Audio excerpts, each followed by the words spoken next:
Sky King.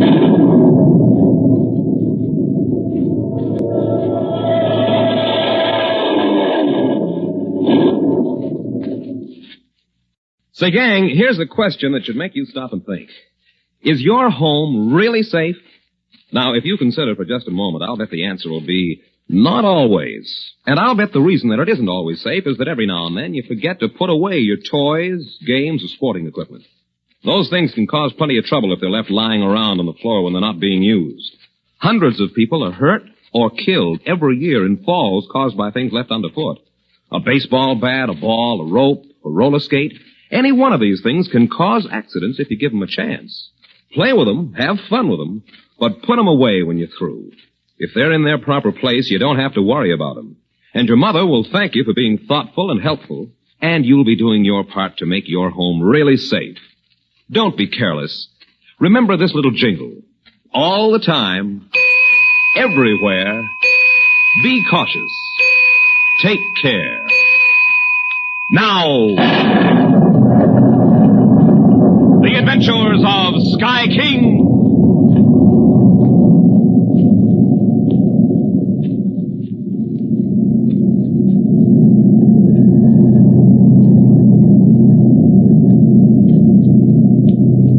Quito.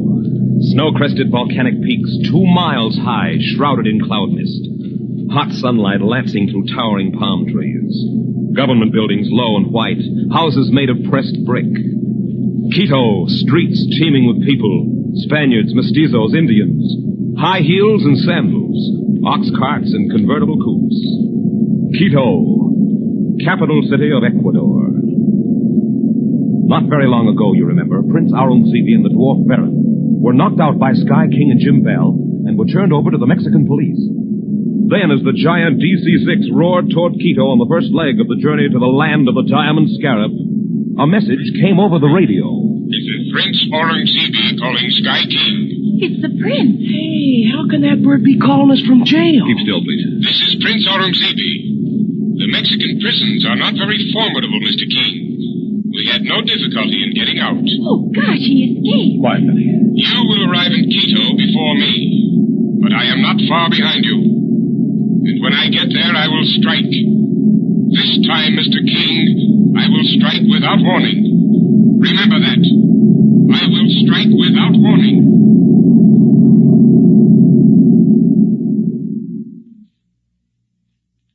That happened only a short while ago. Now the big plane has landed, and Sky King, Penny, Clipper, Jim Bell, and Martha are walking along the crowded streets of Quito on their way to a hotel. Behind them are Dan, Porter, and Oda. Clipper speaks. Brother, this joint I go for. Looks like Coney Island on Saturday night. When were you ever in Coney Island, young man? Yeah. Oh, Martha, why do you want to pin me down? I've seen pictures of it. Pictures? I've seen pictures of Paris and Rome, but I don't go around telling folks I've been there. Well, you can tell folks you've been to Quito now, Marty. And you can tell Maribel and the Wednesday Women Club all about it, too. You can have their eyes just popping right out the head. Oh, if I live long enough to get home, you mean, don't you? Oh, fine, how do you do this is. First time I've ever been any place in my life.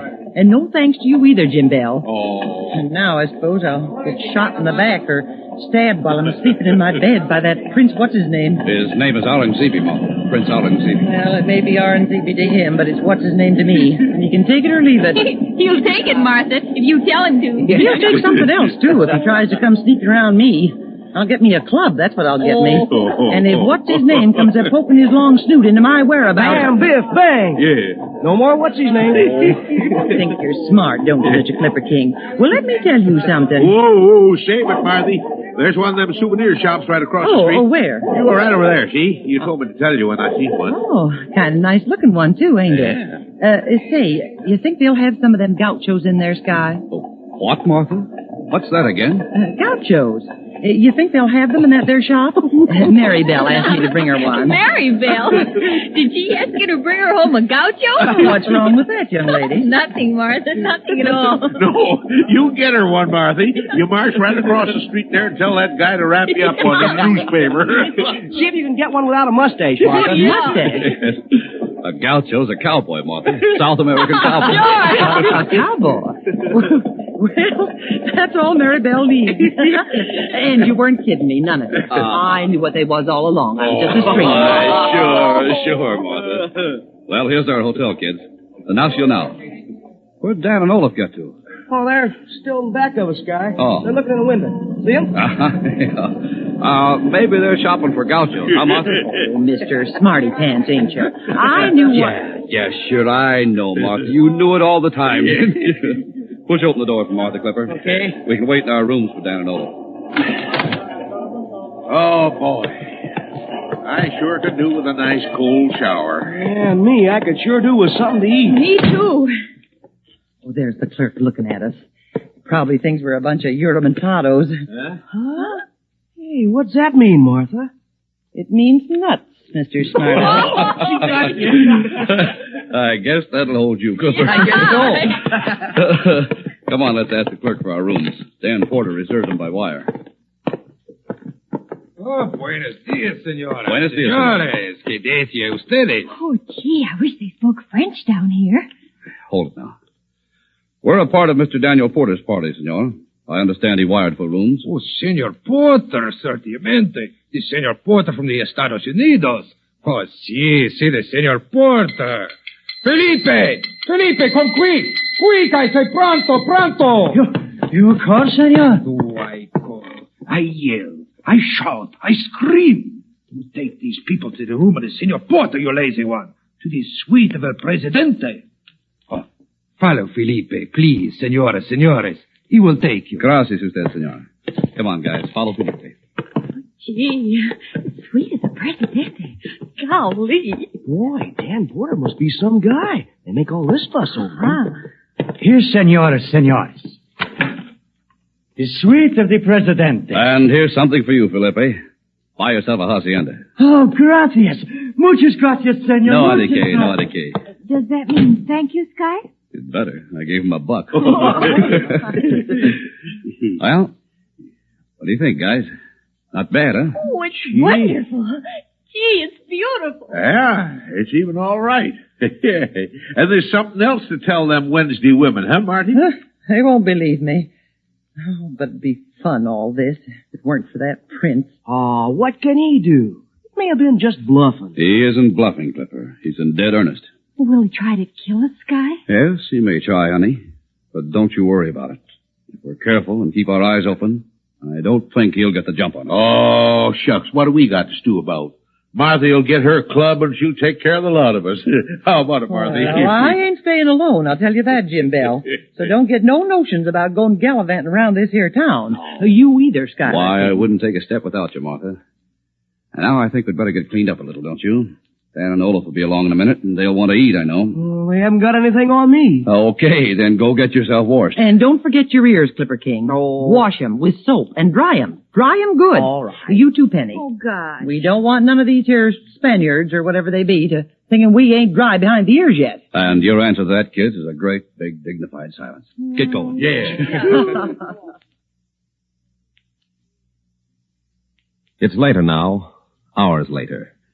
Evening is wandering across the heavens and twilight is sliding down from the high mountains. Sky King, Penny, Clipper, and our friends are still out seeing the town. And in their hotel, two men walk cautiously along the hallway that leads to the presidential suite. One of these men is tall, broad-shouldered, almost handsome. The other is small, slight of build. The tall one speaks, and there is the iron of command in his voice. This is the door, Aron. Open it. Yes, Highness. The lock is simple. It will take me only a second. Waste no time. The North Americans may return at any minute. And this time I do not wish them to see us. There. The door will open now, Highness.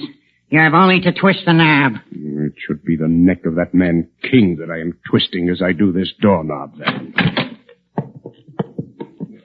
But for the sake of the kingdom, I cannot permit revenge to warp my judgment. But they will die, Highness. All of them, they will die. They will die. I have given my word to my father that they will not reach our country. Yes, Baron. They will die. Gone the foes, dead the foes. You will let Baron do it, Highness. You will let Baron. First, we must find the diary, Baron. First, we must find that. I will find it, Highness. Varen will search. I cannot hide it from the sharp eyes of Aron. Wait. We will think where it may be hidden. We must not disturb things. But if they are to die, Highness, what will it matter if things are disturbed? I am the master, Aron. Nothing is to be disturbed. Then you are not going to let Varen kill them. You are thinking now of some other way. I can see it in your eyes. Highness, please let Varen... Silence! It grows dark. They will return soon. We must have more time to make our search. We will have all the time in the world, Highness, if you will let Varen kill them. Quiet! They will be on their guard, and there are 7 of them. Without our raid tube, which King destroyed, we might have difficulties. Then we should wait for them to sleep, Highness. And when they sleep, Varen will steal in upon them and... No. I have a better plan. A quicker plan. That bowl of fruit on the table. These North Americans are always eating. They think nothing of their stomachs. And powder. You will sprinkle the powder over the fruit? But, Highness, they may not all eat. Of course, all of them may not eat. You think me a fool? But some of them will. Yes, Varen. And while they lie there sleeping and the others are rushing about frantically in their vain efforts to help, we, Varen, you and I, my friend, we will come in upon them and dispose of them. Gone the foes, dead the foes, and Varen will do it, Highness. Varen will do it. Shh. Listen, Highness. They're coming. I will sprinkle the powder. Plentifully, Varen. Plentifully. There. Now come. We will hide ourselves outside on the balcony. In a few minutes we will return, my friend. And they will pay for having dared to lay their vile hands on a prince of the kingdom. Here we are. Boy, Go on, kid. I like this city, don't you, Clifford? Yeah, it's all right. But kind of too many foreigners. Foreigners? What do you think the folks down here think you are? Me? I like 'em. Yeah, I noticed you're liking them, Jim Bell. Especially them senoritas. Oh, Marty, I was just comparing them to you, honey. You look better. Oh. Well, you do. Hey, Sky, what are you doing? Looking around like that. Oh. Nothing, Clipper. I always look around like that. Haven't you noticed? Oh, what do we do now, Sky? Well, we eat, I hope. I'm practically starved. Yeah. Good, I'm for that. But I think we'd better wait for Dan and Olaf to show up. Oh, gosh, Sky, they may not be here for an hour if they're going to call on the American consul. Can't we go down to the dining room now? Oh, we'll wait, Clipper. I think they'll be along. Well, there's some fruit over there on the table. We can eat that, can't we? Boy, I'm hungry, too. Hey, it looks good. Anybody else want some? You, Sky? Doesn't look bad. Pass it around, Clipper. Ain't you got the manners? I might nibble at one of them apples myself. Keep listening. In just 1 minute, a hint about tomorrow on Sky King. You know, it doesn't take much to cause an accident. Not very long ago, I heard about a boy who left a small rubber ball on the stairs, and his mom stepped on it and fell. She was very seriously hurt and had to spend many, many months in the hospital. Just think, a little thing like a rubber ball caused a really bad accident. The next time you're playing with your toys or your sporting equipment, remember to put them away when you finish playing. Don't leave them lying around where someone just might step on them. Roller skates, balls, baseball bats, they all can cause trouble. Putting your toys away as soon as you finish playing with them will not only save your mom a lot of work, but it will also help prevent accidents in your home. That old saying about having a place for everything and having everything in its place is a mighty good one to remember. Don't take chances. Help prevent accidents. This is Mike Wallace reminding you, all the time, everywhere, be cautious. Take care.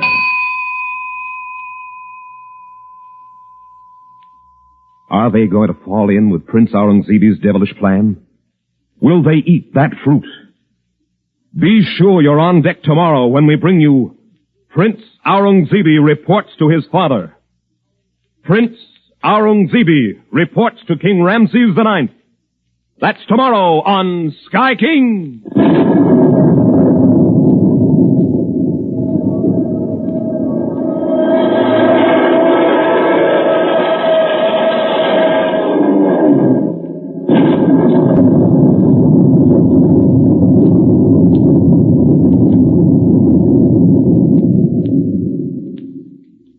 Sky King.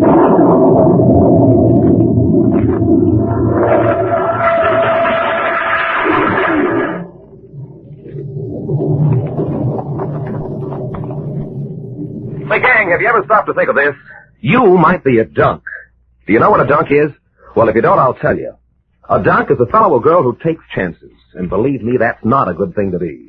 Yes, sir, dunks are just plain foolish. Every year, thousands of dunks are hurt just because they're dunks. They run out in the street without looking both ways. They go swimming in deep water alone. They do all sorts of things they shouldn't do. And they pay for it, too. Don't you be a dunk. Don't take chances. Play safe, and you'll be able to keep right on playing. Act like a dunk, and you won't be able to do all the things that are so much fun to do. Remember, look both ways before you cross the street. Never step off the curb until you know the coast is clear. It only takes a second, and it may mean the difference between a summer filled with fun and months in bed. Don't be a dunk. Don't take chances. Remember, all the time, everywhere, be cautious. Take care. Now, the adventures of Sky King.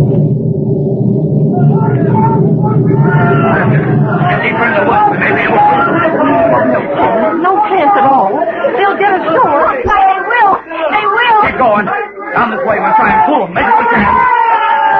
Hey, listen. Listen to those giants. What cooks? Hold it. Hey, look back there. The bridge is busted. Yeah. Them owl hoots was too heavy for it. Their weight broke it down. Yeah, their weight and Sky cutting it halfway through. Oh, Sky, we're safe. We're safe. From them giants, maybe. Look ahead there. Through them trees. Blue men. All blue. Their faces, their clothes, everything. Oh, Sky. Sky, what can we do now? That was the picture a few seconds ago. You remember what happened, don't you? Sky King, Penny, Clipper, Martha, and Jim Bell had managed to get across the river with the yelling, shouting giants close at their heels. Sky tried to cut down the bridge, but the blade of his knife broke. And then with long, deadly spears whistling through the air, with the giants screaming at their back, Sky and our friends ran into the forest. There they heard the bridge go down, heard the giants as they fell into the river, saw ahead of them an army of blue men. Now with the frenzied howls of the giants still echoing in their ears, and with the blue men still coming toward them, Sky King speaks. They haven't seen us yet. Quick, behind these bushes. Sky, what are we going to do? What can we do? There's hundreds of them. All right. They may not be looking for us, then. Them giants yelling down there in the river's what kept them from seeing us. All of them are looking down there. Maybe we'll get a break. Maybe they'll go down there to investigate. If they don't, they ain't human. Oh, look at them. All blue. Their hands and their hair. Why, even their guns and swords. Oh, me, I ain't caring what color they are, long as they stay away from us. Hey, they're going down the bank. They're down to the river, Sky. Yeah. Well, not all of them. Some of them are staying up there. Wish we could hear what they're saying. We might find out what gives us those blue boys. If they're looking for us. Well, gosh, how could they be, Sky? How could they know we're here? That's what I'm getting at, fella. If they are looking for us, then King Ramesses, or whatever the gent's name is, has been able to keep a pretty close track on our movements. Are we in his country, Sky? Is this the land of the Diamond Scarab? That's how I'm betting, Penny. According to the dope I got from Prince Takiki, we're there. Watch it, Sky. Some of them Jaspers is coming this way. Yeah. Get down flat on the ground. Oh, That's it. Under this bush. Quick now, quick. There's only two of them. Oh, two of them is enough for me. Shh, don't move, any of you. If they stay on that trail, we're okay. No talking. Dead or alive is what the captain said, like an easy. Dead or alive. And I hope it is I who has the opportunity of running my sword through this man called Skylar King. Let us hope we both have a chance, Hammurabi. There will be glory enough in it for both of us. Glory in the claim. Acclaimed by all. Perhaps we might even become captains. At least captains. Then it would be our turn to look down our noses at the palace guard. Merely because His Majesty has given them the task of guarding the woman called Nancy Campbell, they think they're better than the men of the Blue Legion. I care nothing for that, but... Wait! What is it, Hammurabi? I thought I heard something. From this bush here. Listen. It is only the wind stirring the leaves, Hammurabi. the North Americans could not be this close, we would have seen them from the hill. Just the same, Lycomedes. I think I'll have a look. I can find this man called Skylar King. We will both look, Hammurabi. We will both... Soldiers! This way! Soldiers! This way! Our captain calls us, Hammurabi. They've probably found him. This way, men of the Legion! This way! We must go, Hammurabi. That is always my luck. Always the way things go. Oh, Sky. Sky, I thought they had us. I was sure they'd look. It's plenty close to me. Too doggone close. We better get out of here, hadn't you, Sky? Yeah. These guys might come back. We'll try and find some better place in just a minute, Clipper. They'd see us if we move now. Did you hear what they said? Dead or alive. They want you dead or alive. All right. They haven't got me yet, Martha. And we did find out that Nancy Camel's in that palace. That's one break. I've been wondering how we were going to locate her. Not a good it's going to do us. Between them blue things and them giants. Listen at them. What's going on down there? Can you see, Clipper? Oh, I can, Jim. I can see them, but I can't quite make out what they're doing. Oh, they're fixing the bridge. Those blue guys are fixing the bridge, Sky. See them pulling it up? There. That's why they were hollering for the soldiers. But if you ask me, I'd say it's a good time for us to haul our freight out of here. Oh, where are we going, Sky? To find a better place to hide in, honey. Around here, between those giants and the blue boys, it's more crowded than a department store 2 days before Christmas. How about it, Jim? Can you see anybody in that hill? Wait a minute. There are your souls, Sky. There ain't nobody up there at all. Oh, no good lot of them is down there at that river. And me, I don't wish him no bad luck or nothing, but I kind of hope a crocodile takes a good nip out of anyways a couple of them. You might get your wish, Martha. All right. Which way we moving, Sky? Let's make it for the top of this hill, huh? From there, we can at least see this bird if he comes back up this way. Everybody ready? Oh, I sure am. All right, come on. All right, we shove. Easy does it now. No running and stay in the brush as much as you can. Righty. Here we go. Hey, Sky. The guys are coming back. All right, speed it up a little. All right. Come on. They can't see us yet. They may pass up this hill, especially since they were here a couple of minutes ago. We're going to have trouble with them birds. Them apples are too anxious to be captured. Come on, over this way. Brushed, I think, just about right. All right, come on, get down. Oh, go the rest of the way. Move over. We want our heads to show when we get to the top. I've done more crawling around than my hands at ease on this trip than I've done since I was 2 years old. Here we are. Well, you can quit now, Martha. All of you. Oh, boy. They won't find us here unless they walk right over. Hey, Sky, below. Down the hill. What? A city. A great big city. With streets and buildings and fountains. And look at how them fountains glitter. Look at them in the sun. It's just like diamonds. Oh, Sky, are they? Do you think they really are diamonds? Yes, Penny, I do. As big as your hat. Bigger. And there's the palace, Sky. It must be. It's bigger than all the other buildings anyway. And it's got a big scarab on its roof. Well, I hope you're right, Clipper, and that it is the palace. Because we're going down there in a little while and see if we can find Nancy Camel. Oh, we'll never make it, Sky. We'll never get past all those guards. See them? They're everywhere. We're going to have to make a stab at it, honey. That's why we came here, you know, to get Nancy Campbell and Joe Butler out of this place. Try and get some rest now, all of you. Because as soon as it gets dark, we're going down. Evening wanders across the heavens now. The quick tropic twilight slides away over the forests of Ecuador. Night, like a black velvet cloak, wraps itself around the jungles. And Sky King and our friends stand on a hill and look down on the lights of a fabulous city. Look down on the land of the diamond scarab. Well, kids, here we go. This is it. Say, I ain't trying to back out of nothing, Sky, but don't you think it'd be better if we wait till later? No, Jim, I don't. They may lock that palace up at night. Then I'd never get into it. Into it? You ain't gonna try to get in there, Skylar King. How else can I find Nancy Campbell and Joe Butler, Martha? Oh, but Sky. But, Penny, it's the only chance, honey. I've got to go in there. Oh, how? How do you figure you're gonna get in? I don't know yet. Maybe I'll just walk in. Oh, take a squint around you, Sky. Take a look to your right, to your left. Them lights ain't fireflies. They're soldiers out for us. Oh, there's hundreds of them, Sky. All right, the more the better. They hunt around that forest and up there in the hills. We walk right into the city and into the palace. I hope. You're crazy, Schuyler King. All right, I guess I am, Martha. So were Dan Porter and Olaf. They're kind of crazy that'll do things for their friends. I'd do that better if I was playing the violin. Yeah. Well, I'm with you, Sky. No matter what. Oh, me too, Sky. Me too. You know I am. Might as well make it unanimous. Bunch of fools, all of us. Here's the palace, Sky. What you want me to do? Let's just stand here for a moment in the shadow. Have a look at what's what. Hey, there's a gate. It's the only one I can see. Right over there, see? Yeah. There's a guard in front of it, standing right beside us. Yeah, with lights all around him, Sky.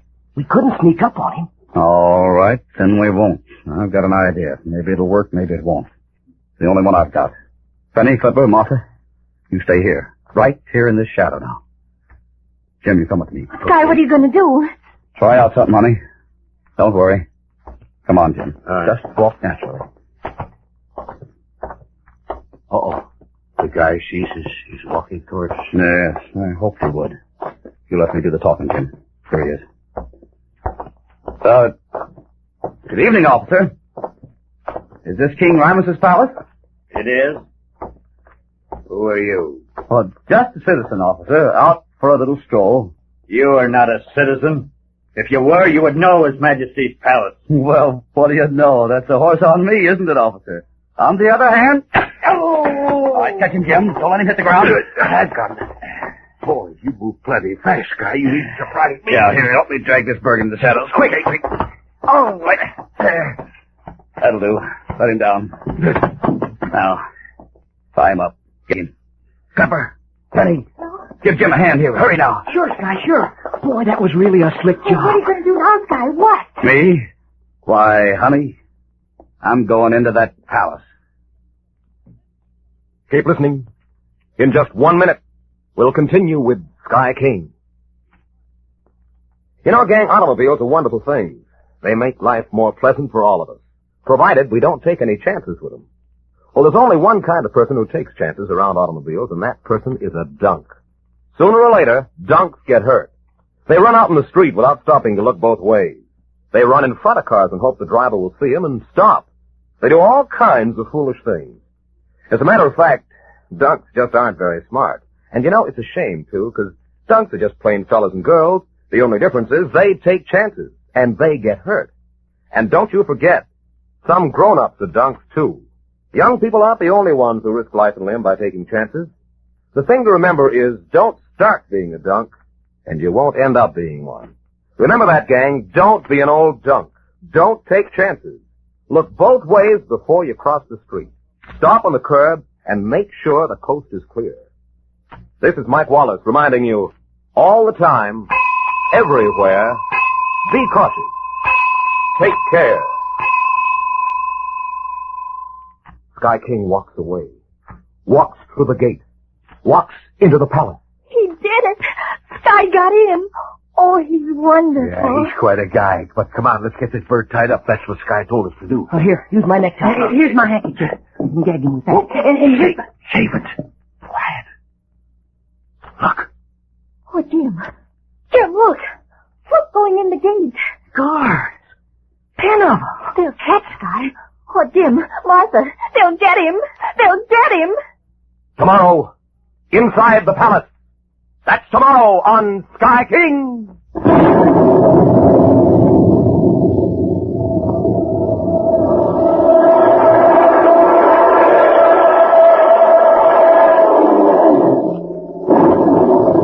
This is ABC, the American Broadcasting Company. Sky King!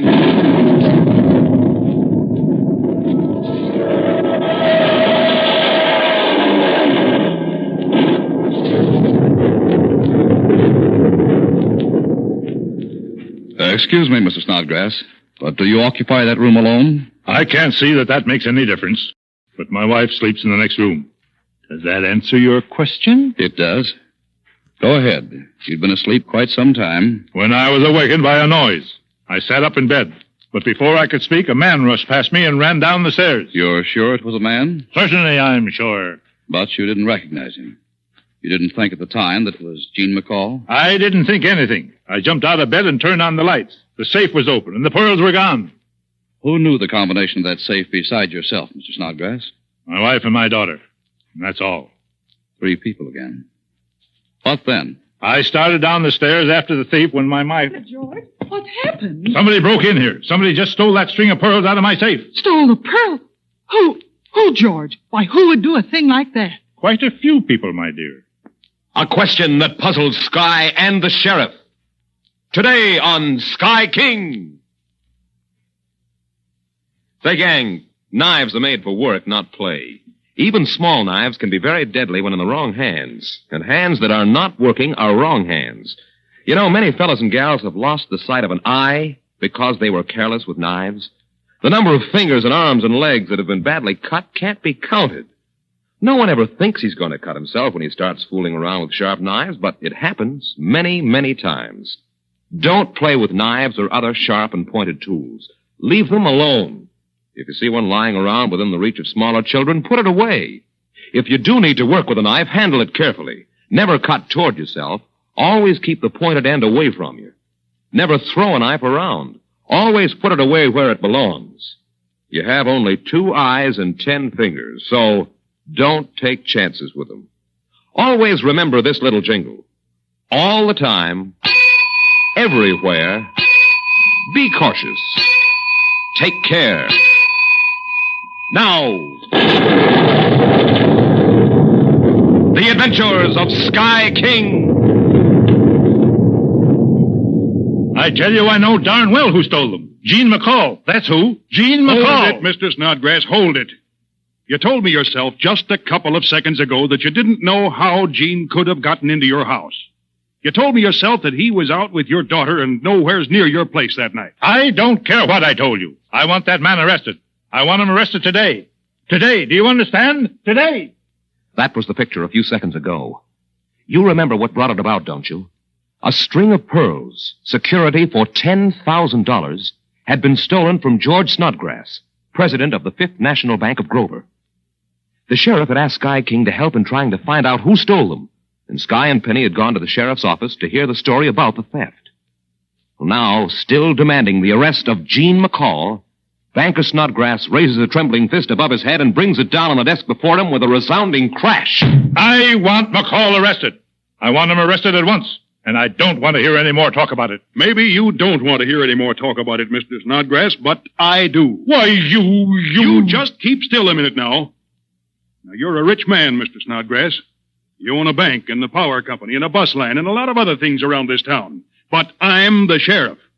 The people elected me, and they didn't elect me to go around arresting folks just because other folks is mad at them. Why, I'll have your badge. I'll have you still, to know... I tell you. You came in here 2 days ago claiming somebody stole a pearl necklace out of your house. At that time, you didn't have no idea who done it. Keep still. You didn't have no idea, I said. But yesterday you came in here a-yelling that Gene McCall stole your pearls. Well, he did. He did steal them.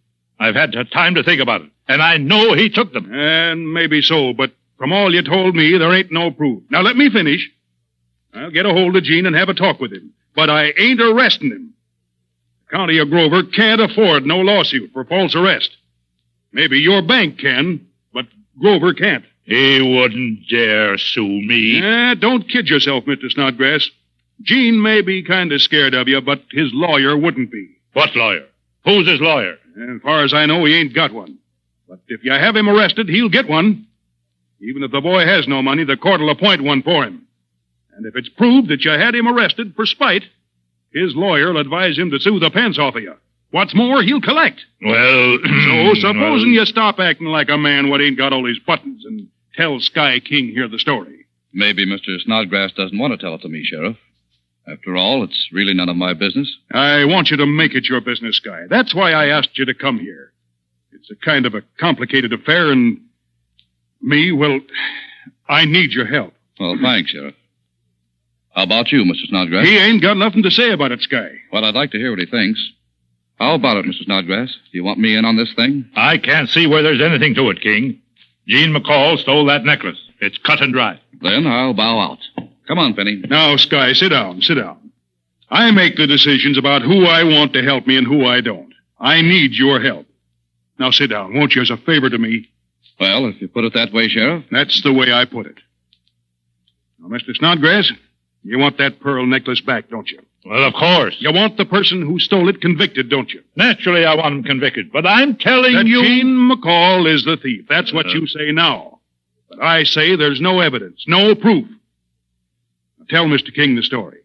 And if he agrees with you that it's Gene, well, then it's Gene. You have a lot of confidence in this man, haven't you? Yeah, that's right. All right, go ahead. Tell your story.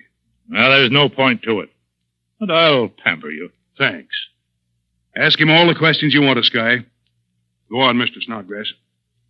Now, last Friday, I was sitting in my office in the bank. It was after 5 o'clock when a friend of mine came in. He wanted to borrow $10,000, and he offered me a pearl necklace as security. What was the man's name, Mr. Snodgrass? That's not important. He was a friend of mine from upstate. His name is Warner, Sky. Dudley Warner. I checked on it. Why do you want to borrow the money, Mr. Snodgrass? That's not important either. To buy a piece of property, Sky, an apartment house. I checked on that, too. You loaned him the money? Well, of course I loaned him the money. That's my business. The pearls are worth 3 times that much. Did you give him the money in cash, Mr. Snodgrass, or by check? What difference does that make? You'd think I was the criminal here. I gave him cash. That's the way he wanted it. I see. Then you took the necklace home. I did. The bank's vaults were closed. And I have a very good safe in my bedroom. Who'd you show the pearls to in your home? Anybody? To my wife and daughter. Gertrude, that's our maid, saw them too. 3 people. Is that all? That's all. Would anyone have seen through the windows while you were showing that necklace, Mr. Snodgrass? Do you think I'm a fool, King? The shades were pulled down. I saw to that. All right. Then what happened? I put the necklace in the safe in my bedroom and went to bed. I'd been asleep quite some time when... Excuse me, Mr. Snodgrass, but do you occupy that room alone? I can't see that makes any difference. But my wife sleeps in the next room.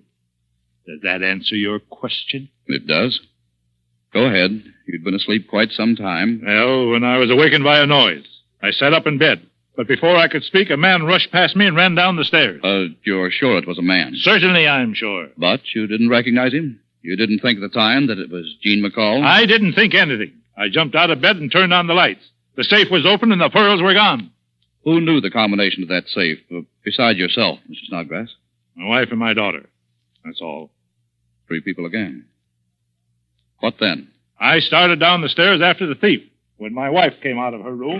What's the matter, George? What happened? Somebody broke in here. Somebody just stole that string of pearls out of my safe. Stole the pearl? Who, George? Who would do a thing like that? Quite a few people, my dear Myra. There are a number of people in this world who would be very happy to get their hands on a $30,000 string of pearls. $30,000? Are they worth that much? At least. But I thought you loaned $10,000 with the pearls as security. I did. That's all the money the man wanted. Oh, George, you're responsible. What can we do? Find the pearls. We've got to find those pearls. Have you called the sheriff? No, not yet. I don't want this to get out. Sheriff has a habit of talking too much. Well, who owns the pearls, George? That's the bank's business. I can't tell you. Did you see the thief? Just barely. Just got a glimpse. Oh. Well, have you any idea who did it? There are only 3 people in this town who could know that those pearls were in this house tonight. You, Francis, and Gertrude. And you, George. That makes 4. You don't think I'd steal the bank's pearls, do you? Where's Gertrude? Where's Francis? I did not steal those pearls, Mr. Snodgrass. I wouldn't do such a thing. You know I wouldn't. 8 years I work in this house. 8 years. And never before does anyone tell me that I steal. And I didn't take them either, Dad. Who said you did? Who said you did? Anybody as yet. But only 3 people, beside myself, should know that necklace was in this house. Only 3. 8 years. Gertrude? 8 years I've been in this house. 8 long years, and never once does anyone stop tell that. me I just want to ask you a question. Did you go out of this house tonight? 8 years. 8 long, hard I told you to years. stop that. Did you go out of this house tonight? No. Did you telephone to anybody? I don't go out. I don't use the telephone. I don't do nothing. I just work, that's all. Just work. 8 years I do it now. 8 All years. right. Go to your room. 8 years. 8 long, terrible, hard Well, years. how about you, Francis? Were you out tonight? You know I was. With Jean McCall? Yes. Despite the fact that I told you were to have nothing more to do with him. Despite the fact that I had forbidden you to ever to see him. Oh, why do you hate Gene? Why do you despise him? You've known him all his... Frances, don't, please. Not now, dear. This is not the time. I'm sorry, Mother. I want to know the answers to those questions, Dad. I've answered those questions for you often. I'll answer them again later. Right now, I'd like to have you answer a question for me. Did you tell Jean McCall that those pearls were in this house? Well, answer me. Answer me. Did you? Did you tell him those pearls were in this house? Yes. Yes, I told him. But Gene wouldn't steal. You know he wouldn't. And he wasn't anywhere near this house, not even close to it. Well, there you are, Mr. Sky King. Are you convinced now? Do you agree with me that Jean McCall stole those pearls? Keep listening. In just 1 minute, we'll continue with Sky King. Gang, think of this. Guns are made for just one purpose. Guns are made for killing. Now, I know that many of you have brothers who were GIs, and many of them brought home war souvenirs. Some of those souvenirs are guns. Well, the best thing you can do with any kind of a gun is to leave it strictly alone. When you touch a gun, you take a chance. Even the most expert marksman in the world takes the same chance when he touches one. A sudden jar, even a sneeze, when there's a finger on the trigger, may mean sudden death to you or to someone you love. Don't take a chance. Steer clear of guns, any kind of guns. As I said before, guns are made for just one purpose, to kill. So doesn't it seem kind of foolish even to think of playing around with anything that's made to kill? Hundreds of people have been hurt badly, even killed, with guns that they thought weren't loaded. There's no such thing as a safe weapon. Just remember, if you should ever so much as touch a gun, you're taking the chance of harming yourself or someone you dearly love. This is Mike Wallace reminding you, all the time, everywhere, be cautious. Take care.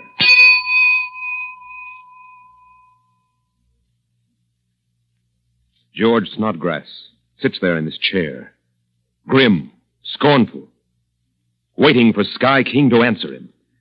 Well, you agree with me, Mr. Sky King, that Jean McCall stole those pearls? I agree with the sheriff, Mr. Snodgrass, that you haven't any evidence at all. Oh, haven't I? Then how about this? This piece of paper here that I found on the floor under my bed this morning. What is it? How does that prove anything? What is it? How does it prove anything? I'm going to tell you, gentlemen. It's a pink slip. That's what it is. A pink slip which we give at the bank when we discharge an employee. Jean McCall was fired 2 weeks ago. And he's the only one who has been discharged in over a year. There's big things popping, so be sure you're listening tomorrow when we bring you The Sheriff Makes an Arrest. The Sheriff Makes an Arrest. That's tomorrow on Sky King.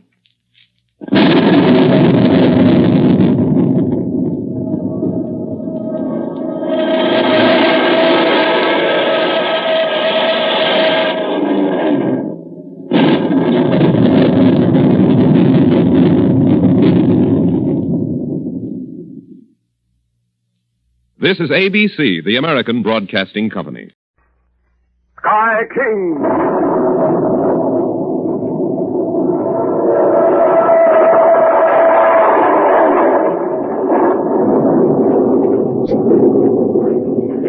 Just think, gang. Every time you pick up a newspaper, you see an article about an automobile accident.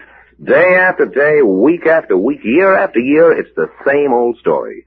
People are killed because people are careless. And you know, a great percentage of these accidents are caused by fellows and girls on foot. They run out in the street without first looking both ways. The motorist tries to avoid hitting them, and an accident happens. Just think, it only takes a second to stop and make sure there are no cars coming, and that second may save your life and the lives of the people inside the car. Don't you be one of those foolish people who leap before they look.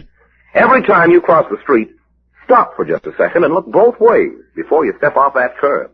It'll always be a second well spent.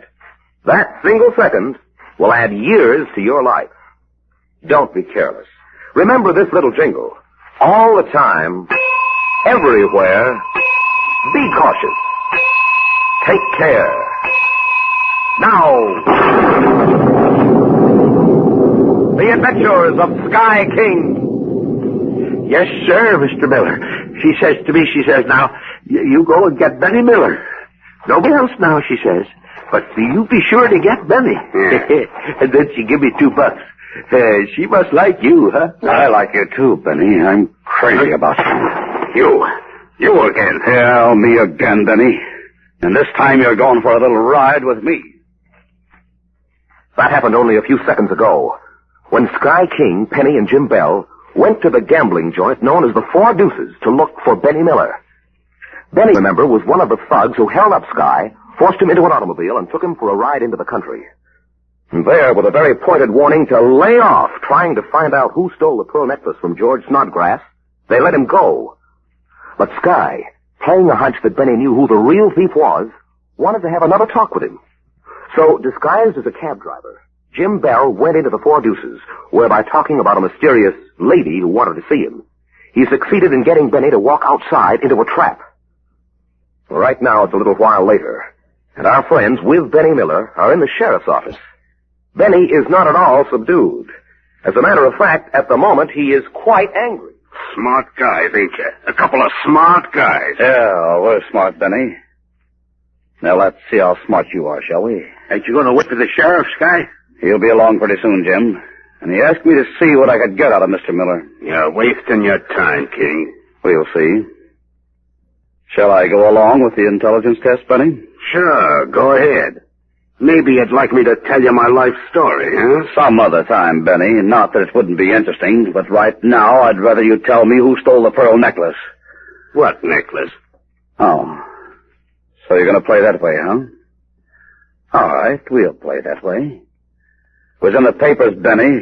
Surely you can read the papers. Oh, that necklace. Yeah, that one. Who stole it? They got the crook in jail, ain't they? Don't you read the papers? But Gene McCall didn't take that necklace, Mr. Miller, and we're trying to help him. Now, ain't that nice? He's only a boy, Mr. Miller. You don't want to see him go to jail, do you? Not for something he didn't do. Oh, you're breaking my heart. Don't bother with him, Penny. Let me bother with him. I know how to make this guy talk. No, Jim. But I said no, Jim. Now, let's start all over again, shall we, Benny? Perhaps that first question was a little too hard for you. This time it's an easier one. The $1 question. Who hired you to warn me to lay off investigating this case? Who? You heard him. Who hired you? Hold it, Jim. Who was it, Benny? That's an easy one, isn't it? Yeah, that's an easy one, King. It's so easy that suppose you guess it. Why, we're playing questions and answers, Benny, remember? Not guessing games. Yeah, that's right, we are, ain't we? So I'll tell you, King. Go ahead. I was sitting in my car the other afternoon, just sitting there taking it easy, when a guy comes up the street. He walks up to my car and he says, Benny, how'd you like to make yourself a fast buck? Well, you know me, King. So I says to him, why, sure, mister. I'm always ready to make a quick buck. And he says to me... Never mind the dialogue, Benny. It's a real snappy dialogue, but we can do without it. Who was the guy? What was his name? Oh, that. You know something, King? It's a funny thing, too, on account I ain't usually that way. But I clean forgot to ask this guy what his name was. Careless of me, wasn't it? Oh, look, Sky, what do you want to fool around with this bird for? He ain't going to tell us nothing. Not this way, but I know how to make him talk. No, Jim. We'll play it his way. For a while. Thanks, King. You're too good to me. I always try to please. Here's another question, Benny. Another real easy one. You know George Snodgrass, of course. Do I? Sure you do, Benny. Don't you remember? I saw you talking to him just a little while ago at the Four Deuces. That's a lie. I ain't seen Snodgrass in 2 days. I ain't seen him in months. That's all, Benny. You tripped yourself up. And when you did see him 2 days ago, he hired you to warn me. That's it, isn't it? No. But he didn't pay you, did he? And he never will pay you because he doesn't have to. The reason he doesn't have to is because he's got something on you. He ain't got nothing on me, nothing. Yes, he has, Benny. He knows you stole those pearls. That's a lie. I ain't never seen those pearls. Snodgrass stole them himself. He owes $10,000 to Frankie Green for gambling, and that's the only way he can get the dough. That chisel ain't pinning that grab on me, him or nobody else. And if he tries, I'll blow the whole thing wide open. You have already, Benny. And thanks a lot. Huh? And I'll tell you something. That question and answer game we were playing, it was really a guessing game. I guessed right, didn't I? Why, you... Easy, fella. You're all alone here. Your gang of thugs isn't with you. Sheriff? Sheriff! Nice work, Sky. It turned out even better than we thought. I'm holding you, Benjamin Miller, as a material witness. You ain't got nothing on me, and I demand to see my lawyer. You ain't demanding nothing, Benny. Not for a while. And if you don't behave yourself, I'll slap a charge on you of kidnapping. Take him away, Lefty. Give him cell number 1. Say, what's this all about? Tell us, Sky, please. We'll tell you on our way over to the Snodgrass house. You got the warrant, Sheriff? You bet I have, Sky, and I'm just itching to serve it. Well, then go ahead.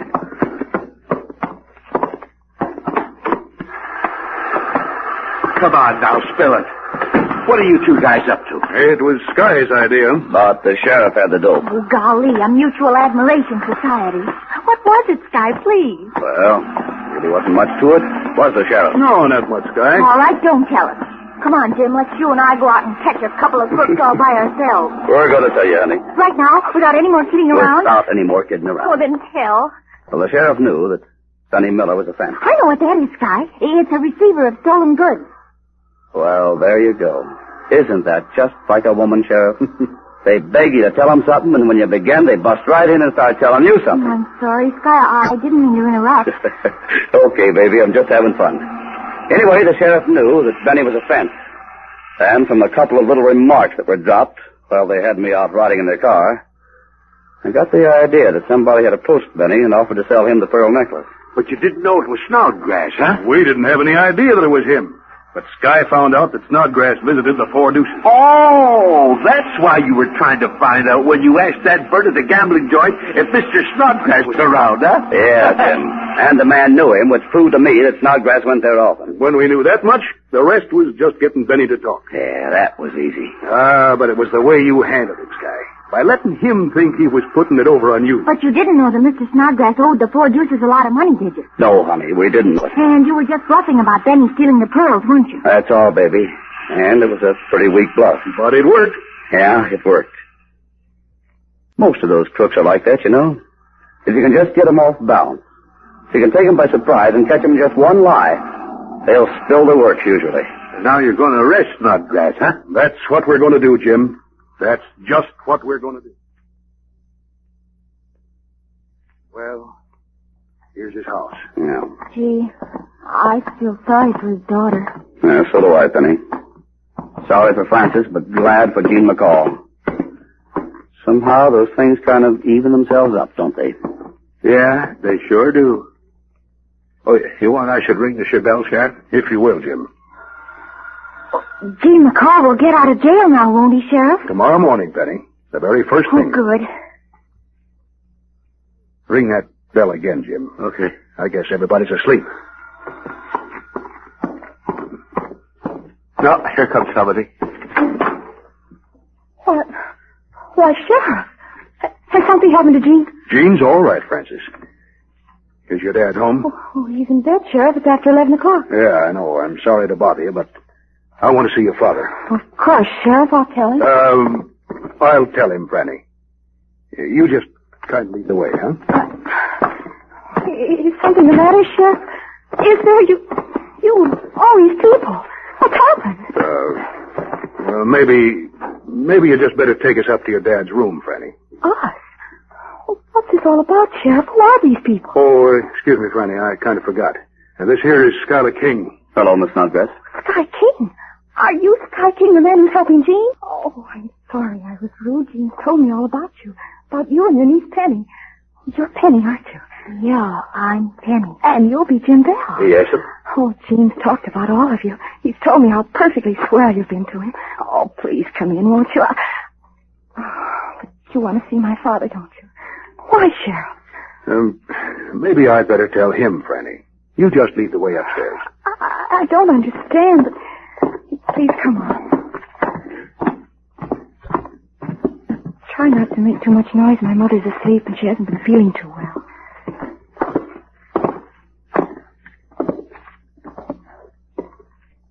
Here's Father's room. He's usually a very light sleeper.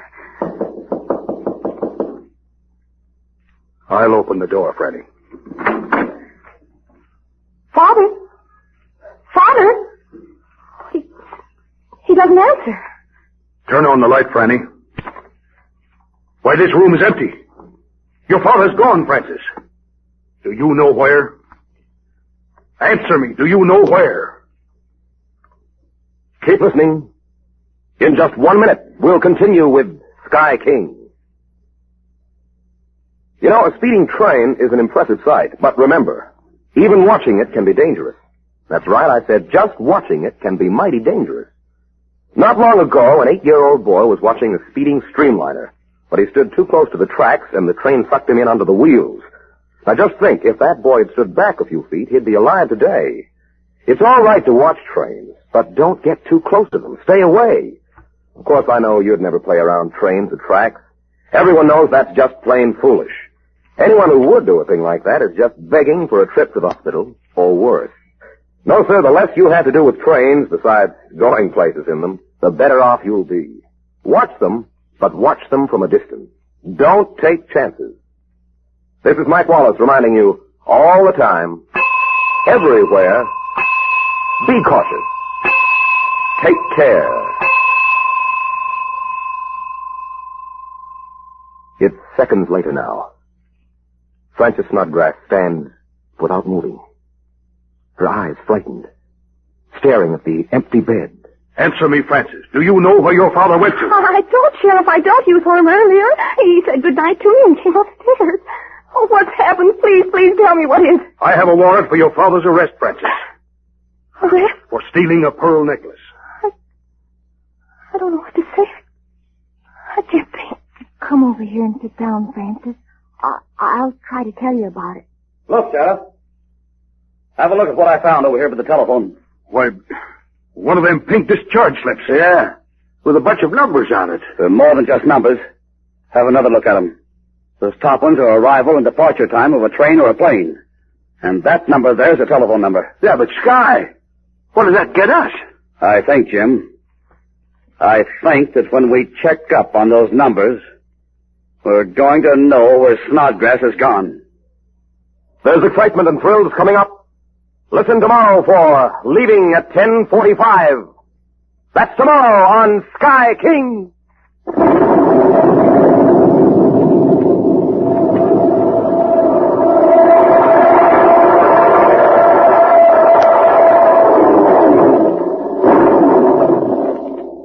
This is ABC, the American Broadcasting Company. Super smooth. Terrifically tasty. Packed with pep. Peter Pan. The makers of Peter Pan Peanut Butter present the adventures of Sky King.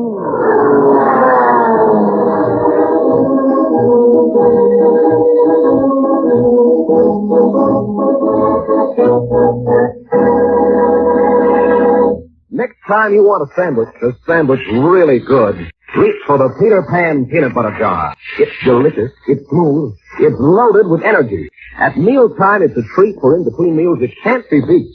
Ask Mom to get Peter Pan Peanut Butter. Now, Sky King and a message in code. Nobody knew that I bought the necklace from you, Mr. Channing. Nobody knew that I had it but you and I. Nobody in the world. Well then, my dear Miss Ogden, it shouldn't be very difficult to come to some conclusion about who stole it, should it? Well, I'm afraid I don't understand. Oh, it's really quite simple. If you and I were the only two who knew you had that pearl necklace, then conclusively, it must have been one of us who stole it. Obviously, it wasn't you. You mean you? You mean you stole it? Of course I stole it, Miss Ogden. Is this some joke, Mr. Channing? I never joke, my dear child. I stole your necklace. I sold it to you yesterday morning and stole it back from you last night. Or rather, to be exact, I had it stolen from you. And you admit it. Oh, it's preposterous. It's outrageous. Yes, isn't it? I'm going to have you arrested. I'll have the police here in 10 minutes. A perfectly natural procedure, my dear. However, I think it's only fair to tell you that I shall deny every word that I've told you.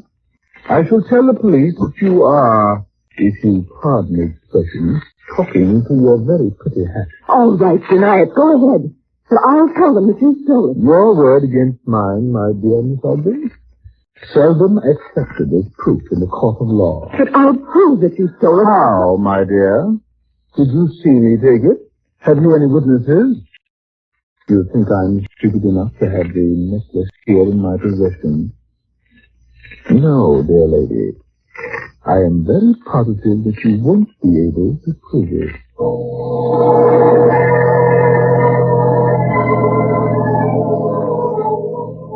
It was this theme which started the march of events that brought Sky King into another of his adventures in the cause of justice.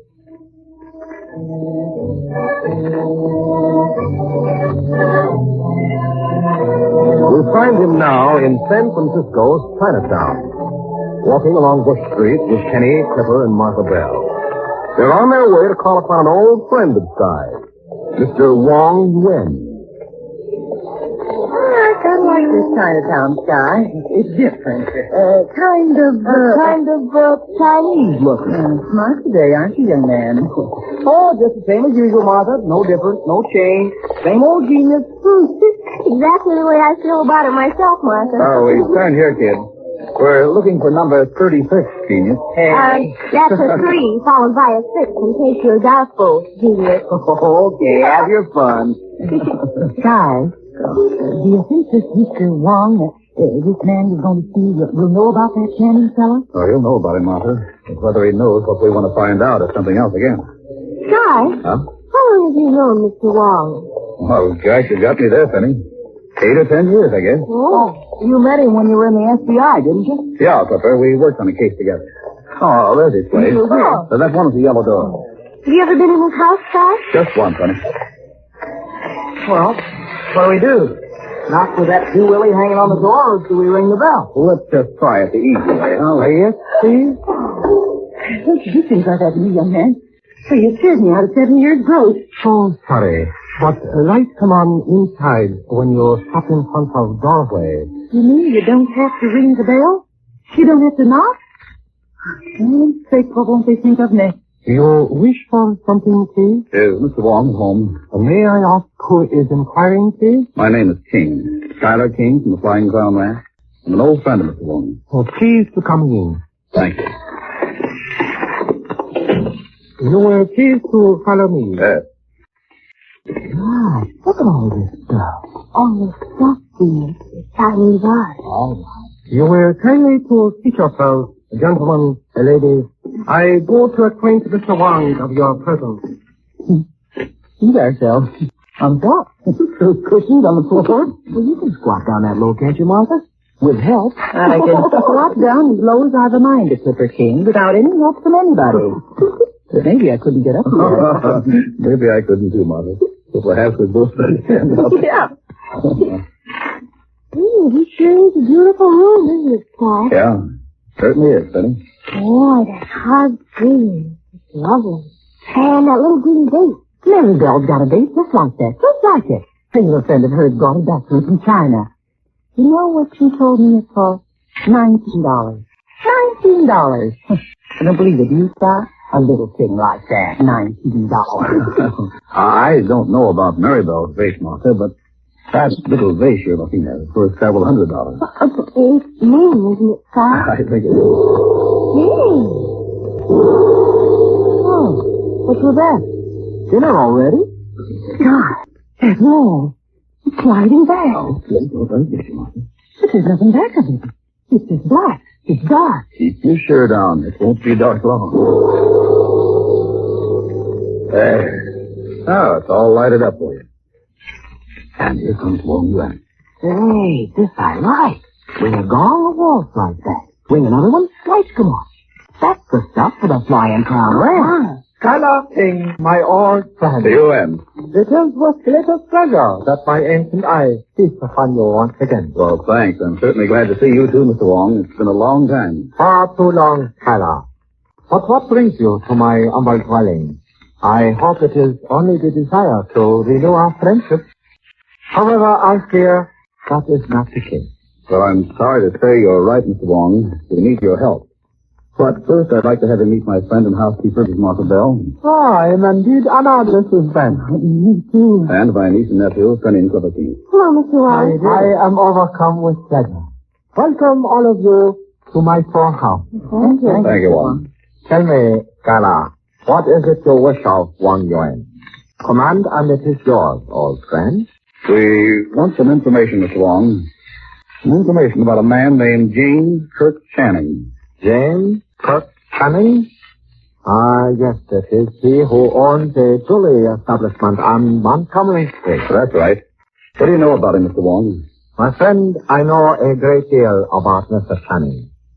Will you have your answer in many sentences, or will you have it in one word? Well, one word will do, Mr. Wong, and coming from you, I know it'll be the right one. My ancient ears ring with your flattery, Scala, but the sound of the ringing is pleasant. Here is your one word, old friend. Thief. And a slick one, huh, Mr. Wong? One of extreme slickness, young sir. Are you having dealings with Mr. Channing, Scala? We're hoping to have dealings with him, Mr. Wong. My cousin, Marjorie Ogden, who lives here in San Francisco, bought a very valuable pearl necklace from Channing last week. 12 hours after she'd locked it in the wall safe in her home, it was gone. It is your idea that this Mr. Channing stole it? He admitted it, Mr. Wong. Marjorie told him about the theft, and he made no bones about it. Your honorable cousin has, of course, gone to the police? Oh, God. But Channing denied it.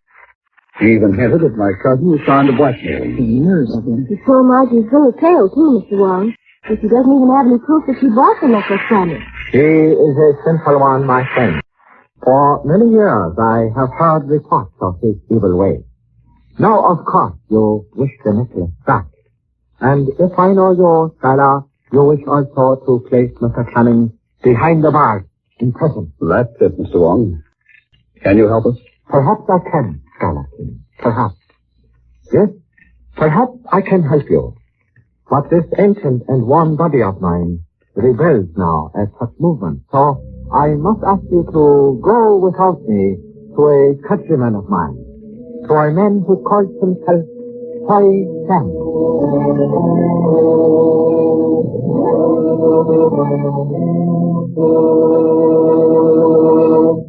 Don't tune out. In just a minute, we'll continue with Sky King and a message in code.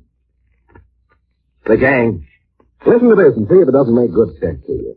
A fellow or gal with a lot of pep and drive, with a lot of stamina, has a better chance of being a leader than a person who lacks these qualities. Well, that makes mighty good sense to me, Mike. It just stands to reason. A person who doesn't tire easily is bound to come up on top of the heap most of the time. Right, Peter Pan. Now, every one of us knows that all our pep and drive, all of it comes from the energy foods we eat. The champs get their winning drive from the same place we get ours, from the energy food. That's why Peter Pan peanut butter is so very important.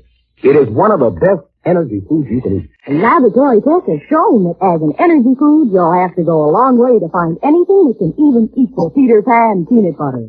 Every bit is crammed full of the things that give winners the ability to stay in their fighting till the very end. And not only is Peter Pan a fine source of energy, but best of all, it's really delicious to taste. It's America's favorite peanut butter. Just think of that. Oh, and it'll be your favorite, too. It's tasty, it's smooth. So smooth it never sticks to the roof of your mouth.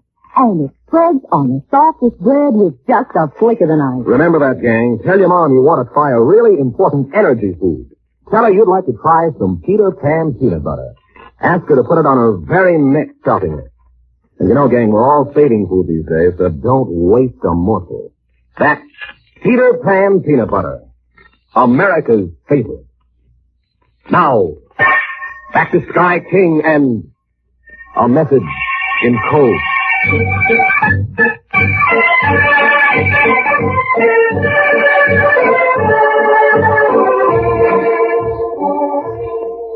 It's a little later now. Guy King and our friends had gone from the luxurious home of Wong Nguyen. They found their way through dark, narrow, twisting alleys, past huddled, mysterious doorways. They walked under swinging paper lanterns, beneath slim character signs that hang from low buildings like climbing spiders. And now, this minute, they're seated in a tiny shop of another Chinese, of a man who calls himself Hoi Sam. Yes, me Zibi. Hoi Sam, he carries one piece pearl, gone chopped up. Can you tell us who has the necklace, Hoi Sam? Hoi Sam, not know yet. No, sir, no, sir. But, never saw we find out plenty quick. Well, how quick, Hoi Sam? The day, do you think? Pretty quick, Missy. Hoi Sam, he know how to find out. Smart fellow, Hoi Sam. Very smart. Yes, question.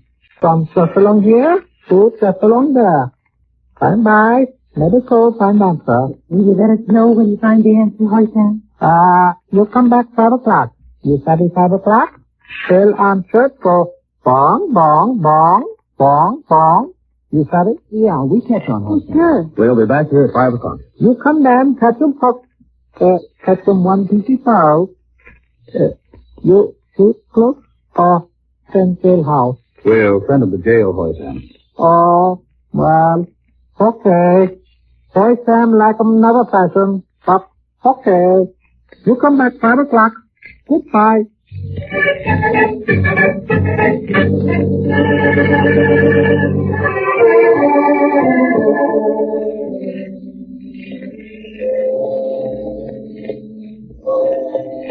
Well, there's the church bell going bong, bong, bong, bong, bong. 5 o'clock. You Zibi? We pack him one piece pearl. Hoi Sam is a nice fellow. Who said he wasn't? Then don't go making fun of him. I doubt very much if either one of you can speak Chinese anywhere nearly as well as Hoi Sam speaks English. And it isn't a very nice thing to make fun of anybody. Lots of very good people can't speak English. Remember that. I'm sorry, Sky. So am I. He hasn't got any lights on. Oh. Well, perhaps it's in the back room. I'll knock. Do you think he's found out about the pearl, Sky? I hope so, honey. If he hasn't, I'm afraid we're going to have a lot of trouble. Knock again, Sky. Maybe he didn't hear you. Okay. I'll bet he hasn't come back yet. Hey, Bill seems to be unlocked, Sky. Couldn't we go on in and leave? I don't know why not. Thank you, Martha. Kid? Okay. See if you can find a light switch, Clipper. Okay. Yeah, here's one. Oh, he certainly keeps his shop nice and fit. Sky, look. Hey, it's Hoi Sam. He's in charge. Good heavens. Is he dead, Sky? I don't know, but I'll have a look at him. Poor fellow. Poor fellow. Is he, Sky? Is he dead? I'm afraid he is, Clipper. We'll have to call the police right away. Wonder if there's a phone in the shop. I'll look in the back room, Sky. There's one in here. Sky, maybe he knew something about the pearl in the shop because of what he found out. That's a pretty good guess, Penny. And it's probably the right one. Jenny from the party? Oh, I doubt that, Martha. Probably somebody mixed up with Jenny. From what we learned about that man this afternoon, that we left Hoi Sam, there seems to be no question about him being the head of a pretty well-organized gang. There's no telephone back there either, Sky. But look what I found on the floor. That piece of paper? Anything written on it, fella? Well, there's the name of the steamship on the top of the paper. The SS Cartagena. It's a letterhead, Sky. Yes. What else is on there, Clipper? Some letters and figures. It's a code, I guess, or a cipher. Here, take a look. Yeah. Yes. Looks like a cipher to me, too. R1, A2, E2, A6, E2, A3. Guys, what's it mean? You got me. Do you think it's a code message left for us by Hoi Sam? Oh, I don't think so, Clipper. He's got a full Hoi Sam to write. Then, gosh, maybe it was dropped here by the guy who shot Hoi Sam. That may be nearer the answer, Clipper. What's it mean? R1, K2, K2, K6, K2, K to E. Golly, it's over my head. The police may be able to decode it. We'd better take it to them. Could I see that for a minute, Sky? Oh, sure, Martha. Here. You don't think you can figure it out, do you, Martha? Sky can. No, I thought this is what it was when you were reading. What was it, Martha? What is it? It's just what I thought it was. That's what it is. This isn't anything but some knitting instruction. Knitting instruction? That's what it said, young man. Knitting instruction. Are you sure, Martha? Of course I'm sure. R1 means row 1. K2 means knit 2.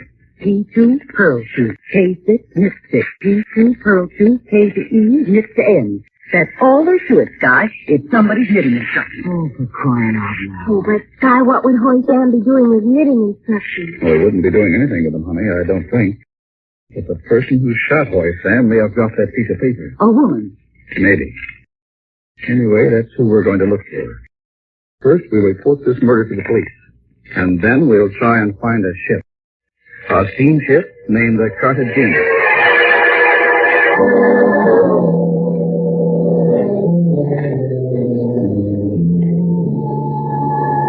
I hope the Cartagena got that wire and has held up sailing. So do I, Sergeant. This sounds like nothing but a wild goose chase to me, Mr. King. Even if it was a woman who shot Hoy Sam, and even if she's aboard the Cartagena, how the deuce are you going to recognize her? I'm not going to recognize her, Sergeant. Martha Bell's going to point her out to you. How, for Pete's sake? Are you still figuring on that knitting for a clue? Oh, why not? Because knitting is knitting, that's why not, Mr. King.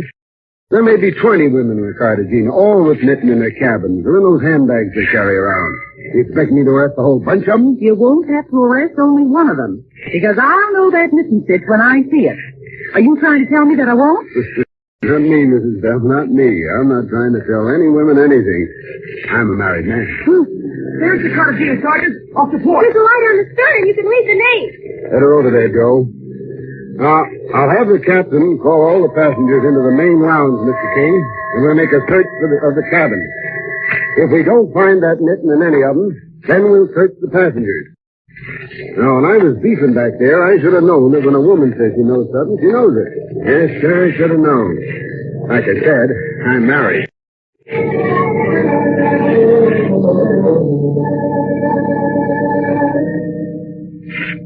There's nothing in all the cabins Joe and I searched, Mr. King.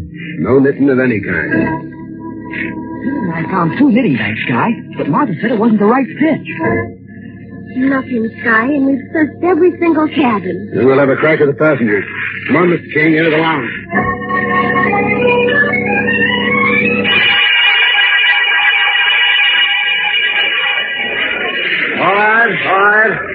All right, folks. Let me have your attention, please. Thank you. I'm Sergeant Kennedy of the San Francisco Harbor Patrol.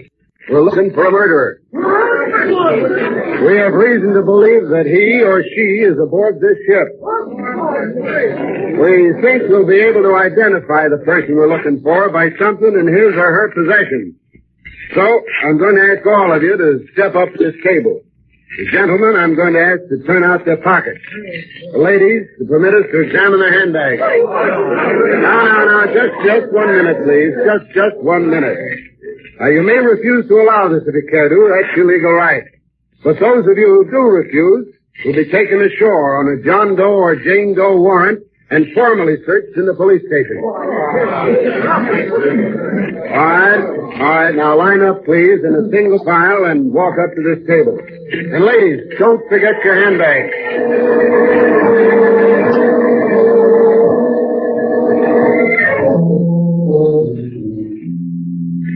Well, I guess that's that, Mr. King. Not one of them refused, and we didn't find it. We've made a wrong guess, Sergeant. There's nothing we can do now but go back ashore. Sorry to have put you to so much trouble. Oh, it's all right, Mr. King. Forget it. You had a good idea. It just didn't pan out. Come on, kid. Martha, let's get on deck and into our boat. Okay. I thought for sure we had the right person when that red-headed woman had a bag full of knitting. Are you sure none of her stuff had the right stitch, Martha? So you're going to question me now, are you? Well, of course I'm sure. I've been knitting for 20 years. Excuse me, please. Oh. Excuse me. Yeah, of course, madam. Clipper, stay out of the way as the lady gets past in her wheelchair. Oh, I'm sorry. May I be of help to you, madam? No, thank you. I can manage all right. Let's get moving. We can't do any more. Guys, That old lady. What about her, Martha? Listen, she had some in her lap, and it was the right fit. What? And if anybody asks me Nobody's about going her... to doubt you, Mrs. Bell. Anyway, not me. But that old lady in a wheelchair, she couldn't kill anybody. Oh, it was her husband or somebody who had those knitting instructions in his pocket. And dropped them in Boy's hand. You might be right about that, kid. Yeah, you might be right. Come on, Mr. King. Let's ask the old gal a few questions. Oh, 1 second, Sergeant. Yeah. Before we talk to her, why don't we have a look in her cabin? We'll search the cabin, Mr. King. For knitting, Sergeant. Let's have a look this time for a pearl necklace. Martha, you, Penny, and Clipper, keep your eyes on that old woman. You bet, Scout. Come on, Sergeant. All right, Percival, tell us which cabin is hers.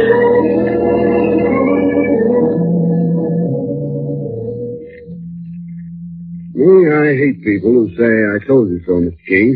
I'm afraid I'm going to have to say it. There's nothing here. Nothing. And no more places where a necklace could be hidden. Well, I think you're right, Sergeant. We looked every place. Every place except the most obvious. What are you getting at? What's so obvious? This umbrella, Sergeant. Huh? I've stumbled over this thing 4 times. But wait just a minute. There you are, Sergeant. There's our pearl. My golly, King. My gosh. And look at him, why, that... Oh, gentlemen, stay right where you are.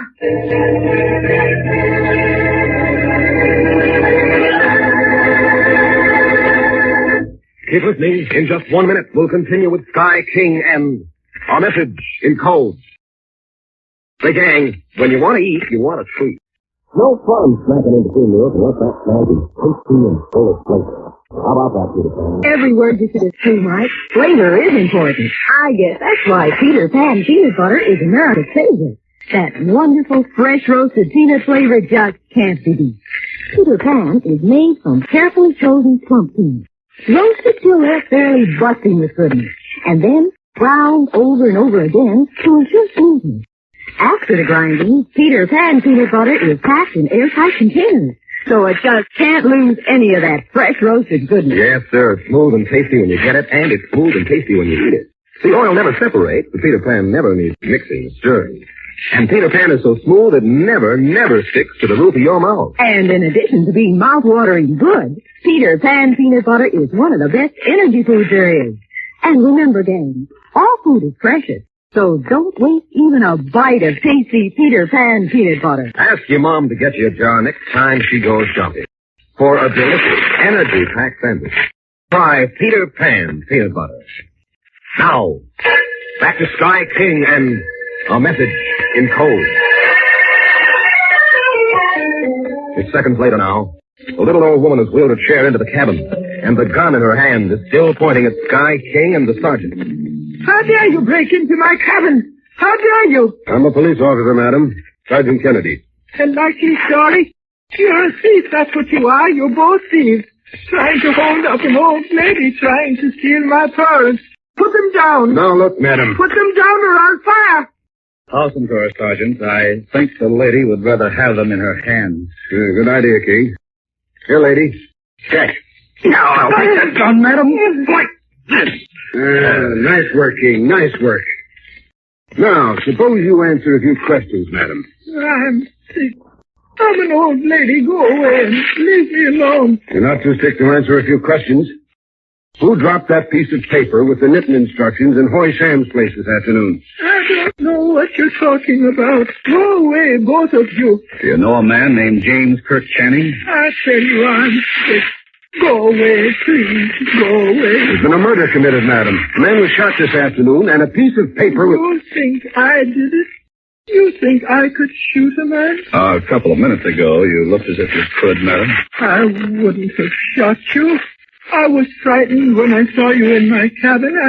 I'm sick, I tell you, and I don't know anything about murder. How about those pearls, madam? Where did you get them? They belong to me. They're mine. Please go away. Can't you see I'm just an old woman? An old... Oh, there you are. It got away from us. That's no woman, Sky. I could say she is. Of course she ain't a woman. That knitting, no woman would ever do a botched-up job like that. And it's wearing a wig. Wait, I'll show you. Get your hands off of me. You fool me, will you? Here, what did I tell you? No man can fool a woman. Schaefer. Give Schaefer. I should have known your voice. Keep him covered, King. This bird is one of the most infamous jewel thieves in America. You haven't got me yet, Black. Yes, sir. No, you haven't. How can you have All right. Stay gentle, Skip. Unless you want to get hurt. I'll take him, King. I'll just snap these cuffs on him. Okay, Giff. Now you look more natural. You haven't got anything on me? Nothing. I think different, Shaver. Anyway, I'm taking you in. And I'm booking you on a charge of smuggling for James Kirk Channing and of suspected murder.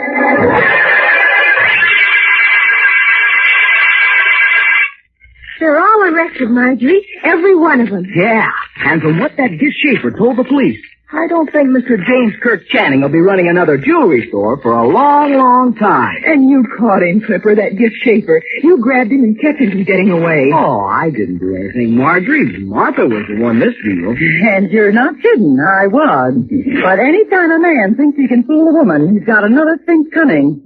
And maybe you better remember that, Clipper King. Oh, I will, Martha. Well, here's your pearls, Marjorie. And maybe you'd better lock them up real good this time. I will, Sky. And thank you. Thanks, all of you. You've been wonderful. We were lucky, Marjorie. But, you know, maybe good luck always comes to people who are trying to do the right thing. Anyway, that's the way I'm laying my...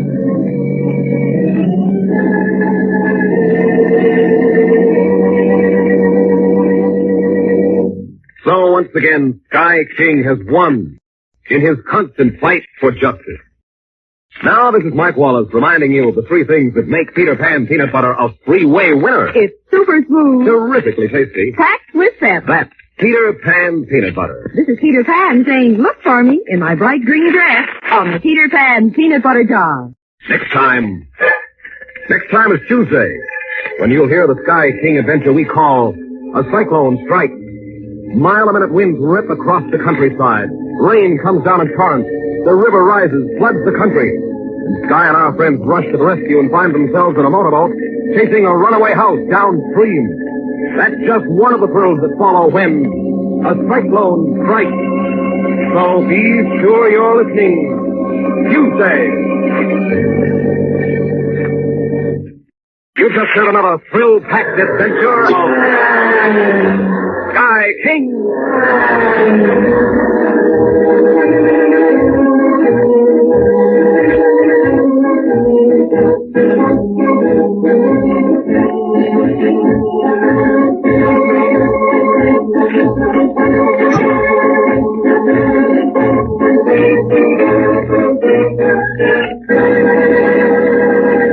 Listen Monday through Friday to your ABC station from 5:30 to 6 o'clock. Make that the most exciting half hour of your day. Tomorrow, Jack Armstrong in The Mystery of the Trans-Coast Limited. You may win a swell new Admiral combination radio and phonograph in Jack Armstrong's big new contest. Get details tomorrow on Jack Armstrong. And on Tuesday, Sky King, with Roy Engel, Johnny Coons, and Bill Vaughn, brought to you by the makers of Peter Pan peanut butter, returns in A Cyclone Strike. This is ABC, the American Broadcasting Company. Hi, gang. This is Peter Pan. Every day when school is out, reach up on the shelf, grab that jar of Peter Pan, and treat yourself. Peter Pan peanut butter presents Sky King.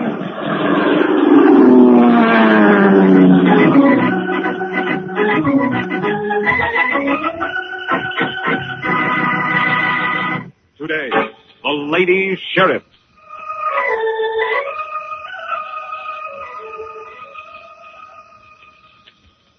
In the early morning darkness, the Flying Crown Ranch is surrounded by headlights from cars and jeeps. Overhead, a plane cruises slowly, flashing a searchlight back and forth over the bleak prairie. And a strange rider brings her mount to a halt in the foothills overlooking the ranch house. Whoa, Indian boy, whoa. A strange rider, indeed, an elderly woman. Astride a ridden-out palomino, dressed in elaborate Western clothes, and in her belt, 2 pearl-handled 6-shooters. It's not a good time. She scans the countryside, smiles, then wheels the weary mount down toward the ranch house, when suddenly several riders come out of the darkness. Swift as lightning, the majestic old lady's hands reach for the diamond-studded six-shooters and... Look out! Take cover! Spraying lead! Get up! Get up, Indian boy! Get up! She got away. Two of her men, Trent. They're all right. She won't go far. Come on, she's heading for King's ranch house. We got it surrounded. Let's start riding.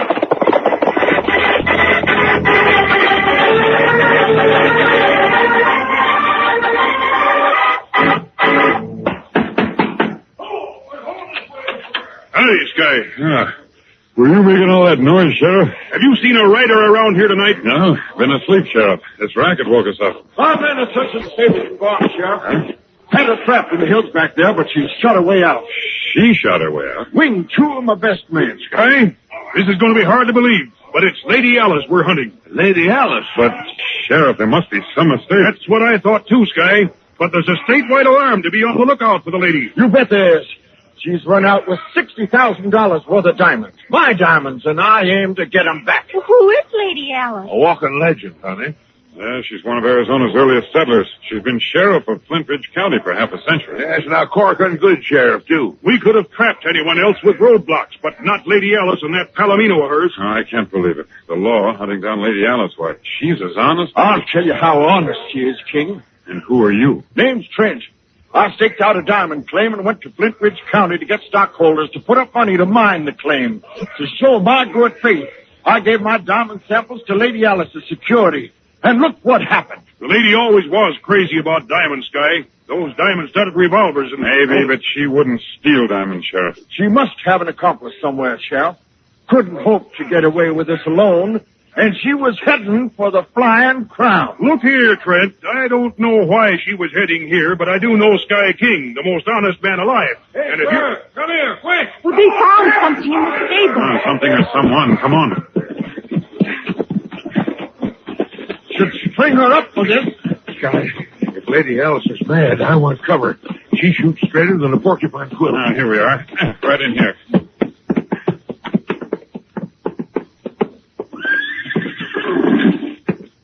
Well, I'll be... Two men. They're tied in gangs. Sheriff, these are my men. Whoa, something. Don't just stand there. Easy, Trent. Help me to ungag these men. I'll give you a hand, Sheriff. Stole it from the back. Young man stole with the guns out. You fool! Get out there and signal my plane to land. Okay. Sheriff, she's got a fortune in my diamonds, and she's getting away. It's almost daylight, Sheriff. The lady can't go far on a horse. And between Trent's plane and the Songbird, we should be able to stop her. Good idea, Sky. Penny, Yeah? go warm up the Songbird. Yeah, sure. I'm starting after her on my plane right now. I won't believe this until Lady Alice tells me herself, Sheriff. I know, but... Huh? Come on, let's go. What is it, Flipper? Look, Sky, a Palomino. And it isn't one of ours.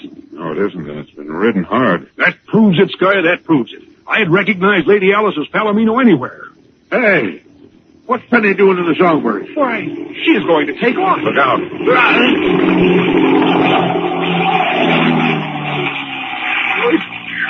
Gracious sakes. Taking off in the duck like that. Almost took the stable with her. Sky, someone was with Penny. I couldn't see the face, but the hair was snow white. Lady Alice. Sheriff, you and your men stay in contact with me by radio. Check. Jim, Clipper, and I'll follow the Songbird and the Flying Arrow. We'll use radar till daylight. Come on. We'll find out where Lady Alice is making Penny fly her.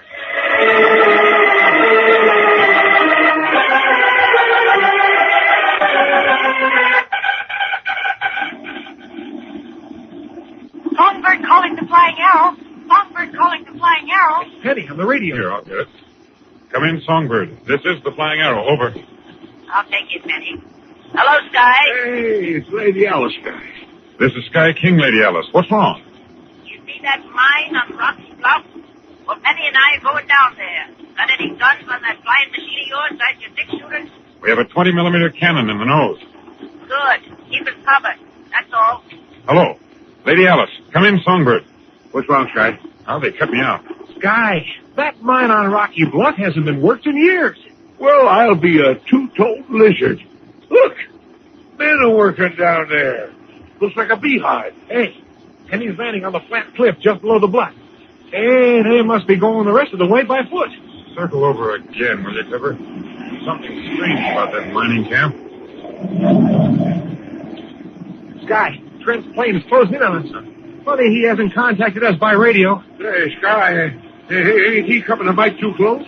Ooh, Jim's right. What's the matter with it? Maybe the radio's out of commission. Looks like they're trying to give us some kind of a signal. Yeah, look, there's Trent waving his arms from the controls. Keep her steady, Clipper, till I can make out what he wants. Hey, Sky, Trent's man is opening the cabin door. He's got a machine gun. I'll take the controls, Clipper.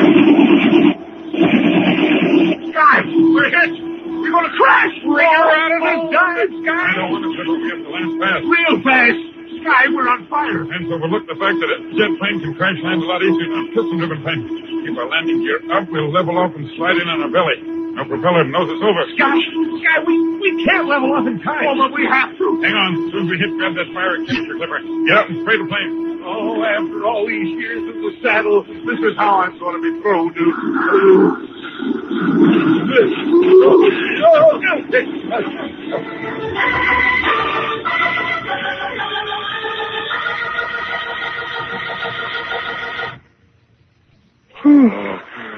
Fire's out.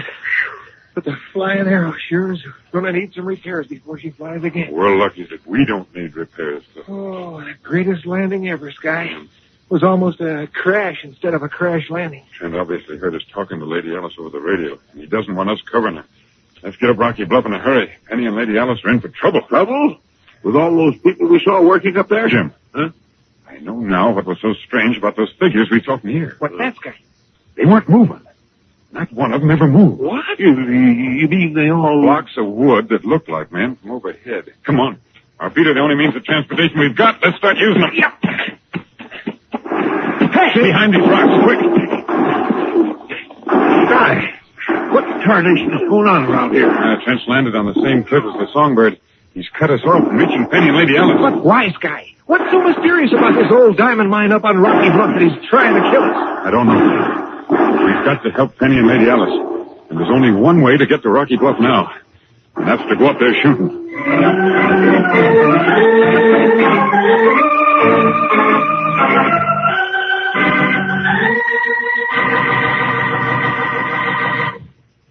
Say, fellas and gals, when you've been in school or out playing all day, I'll bet that you get home about as hungry as a starving giant, don't you? Now, I don't know what giants do when they get hungry, but here's the smartest thing that you can do. First of all, make tracks for that Peter Pan jar and fix yourself a whopping thick, wonderful tasting peanut butter sandwich. Just slap it on extra thick. You know, Peter Pan is made of specially selected fresh roasted peanuts that are just bursting with extra good flavor. They're ground up extra smooth and packed right away before any of that wonderful fresh roasted peanut flavor can escape. And then, Peter Pan's special vacuum sealed jar top locks that flavor in for sure. Oh, man. That's why Peter Pan's always so smooth and fresh. Doesn't get stale or stick to the roof of your mouth. That's why it's always got that really swell peanut flavor. Right down to the last tiniest smidgen way down there on the bottom of the jar. Yep, just you take one bite, and you'll know why Peter Pan's the favorite peanut butter of wide-awake guys and gals all over the country. And don't you forget, gang, Peter Pan's a real good energy food, too. It's loaded with the extra pep, the extra energy that you need to be a real top-notcher in games and schoolwork. So why not ask your mom to bring you some home tomorrow, huh? Then next time that you're kind of hungry, fix yourself the tastiest treat in the whole wide world. A sandwich made of Peter Pan, America's favorite peanut butter.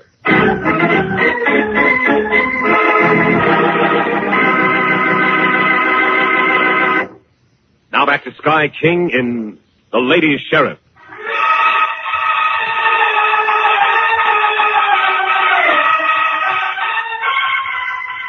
Now, minutes later, Sky and his friends are attempting to scale Rocky Bluff under fire. Penny and Lady Alice walk across the old mining camp to go to shafts, leading deep into the bluff itself. Oh, golly, I'm worried about Sky. The flying arrow was on fire. If I know Sky King, Penny, he'll find a way to land that there flying contraption. Right now, we've got important work to do. Hey, you mean that Trent is pulling a fraud? Oh, sure as shooting, Penny. I smelled a rat the minute I laid eyes on him. That's why I brought Trent's diamond samples with me. Check them against any diamond-bearing rocks we might find here in the mine. Diamonds are real. Why would Trent give them to you to hold? To fool the investors, Penny. Hey, it's not a bad deal.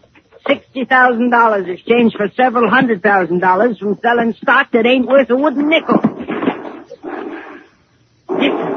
Uh-huh. Sky must be taking care of that polecat Trent. Gives us time to finish here. Hey, you mean we're going down there? Have to. It's the only shaft here not caved in. Come on, Penny. You hold the light. Yeah. Can't we take this rail car down? No. And the dirt looks loose, too. We don't want a heavy rail car causing a cave-in. But shouldn't we help Sky? Oh, child, I've known Sky King a lot longer than you have, and I've never seen that day yet when he couldn't take care of himself. Let's keep moving down.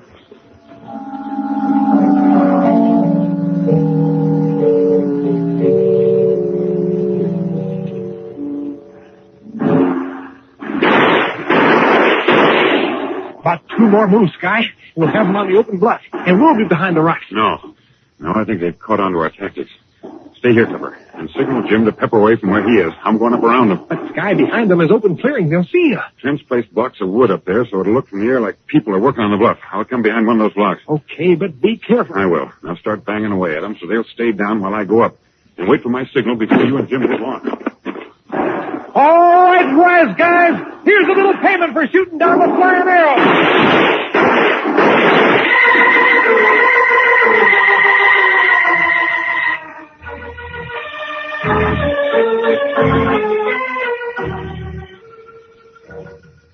Oh, gee, but this is spooky. With all that loose dirt overhead, it must be dangerous down here. Yeah, it is.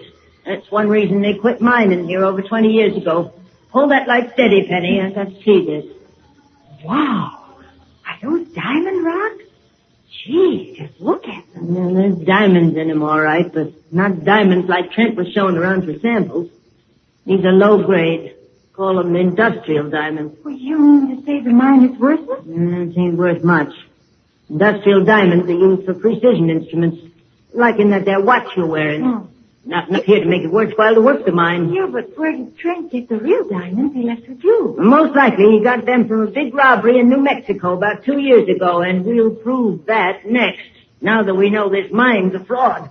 Come on, Penny, let's settle out of this mine shaft. Not so fast, Lady Alice. You're going out of here all right, but not the way you planned. Trent! Don't reach for those diamond-studded six-shooters, Lady Alice. I have the draw. Guy's on his way here. He'll fix you. Yes, Sky King is on the way here. Only we'll be ready for him. He won't fix anyone but himself.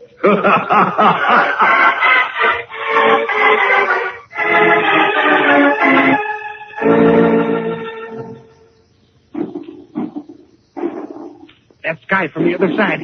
He made it. Open up, Jim. Right. We'll show these rattlesnakes a thing or two. Okay, I give up. Hold it, Jim, Clipper. Put your hands up down there. Okay, just don't shoot. Come on, Clipper. Let's move in. Careful, Jim. That's the only one man. I'm just waiting for those other polecats to stick their heads in. All right, where's Trent? I don't know. He and Butch went back there someplace. Who is this guy? Well, whoever he is, he better tell us where Trent has gone and tell us quick. That's all I know. I fly the plane for Trent sometimes. Honest, mister, give me a break. Yeah, we'll give you a break, all right. Here, Clipper, some rope I took from the song bridge. Tie him up good. That's the idea. There. That ought to hold him for a while. Good. Now let's go into Rocky Bluff to find Penny and Lady Alice before Trent does. If he hasn't found them already.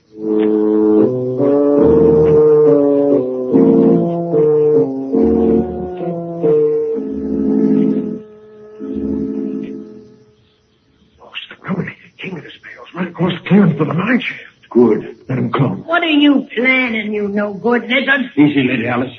Watch on it. Blood pressure. We're not going to hurt him. You better not. Come on. Leave this coat here. In the pass here, we put these rocks supporting the big slab. Down it goes across the shaft. King will never get out. Well, without either of you. Everyone gets hurt. Lady Alice, what are we going to do? There ain't nothing we can do now, child. Not with that gun pointing at us. But I want you to know, Trent, you are under arrest. Get a load of the lady sheriff, Trent. She's arresting us. Right. Here they come. Remember one word out either. They get mowed down right where they stand. Oh, they see 2 of them. Old man's missing. We left him at the top of the shaft. Take care of him later. Quiet. Think they're down here, Sky? Well, they must be careful of it, Ben. Can't get any lower. It's so funny. Shouldn't be far from the bottom of the shaft. Not a sound or a light anything. Wow. What was that, Sky? Come on. Let's go back and see. Sounded like it was right around this bend here. Golly. A slab of rock. Right across the shaft. Sky, we're trapped down here.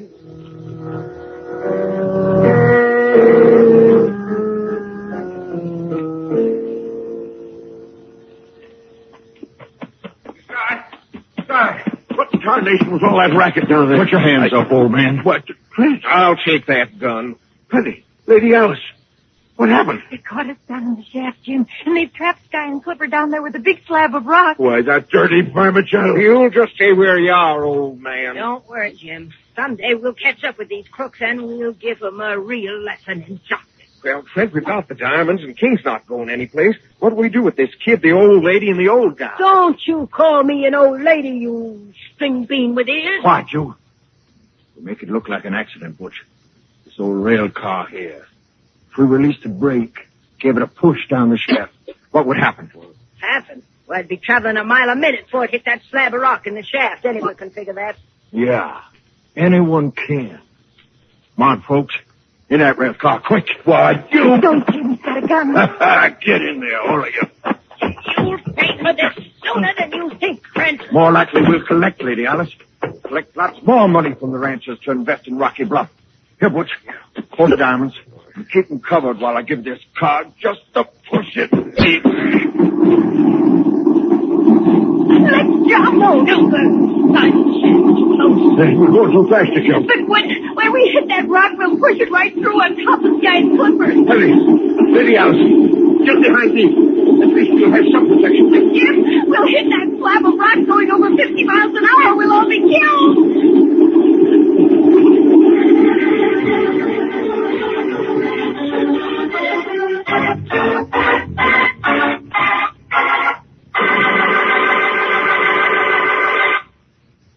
You know, gang, there's always one kid in every crowd who can keep going all day long like a hot rod racing car roaring down the track with the throttle wide open. And there's really no secret about it either. All that you need to be one of the top-notch kids in any crowd is lots of energy. And Peter Pan peanut butter gives you the kind of body-building energy that you need. Why, sure, every time that you bite into a wonderful-tasting Peter Pan sandwich, you're loading up on the extra strength, the extra pep that makes you shine in sports and schoolwork, too. You're getting the kind of extra food energy that lets you go at full speed all day long. And another reason why Peter Pan peanut butter is America's favorite is just that it tastes so doggone downright delicious.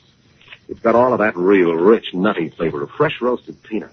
It's so smooth it spreads like magic, so fresh it melts in your mouth. And Peter Pan's special jar top seals that flavor in, so it stays fresh and smooth right down to the last bit in the jar. Yep, the best way to make sure of having plenty of energy is to make sure there's plenty of Peter Pan peanut butter in your pantry. There's smooth Peter Pan in the red top jar and Peter Pan crunchy peanut butter in the green top jar. So, why not ask your mom right now to bring you home a jar of Peter Pan tomorrow, huh? It's America's favorite peanut butter.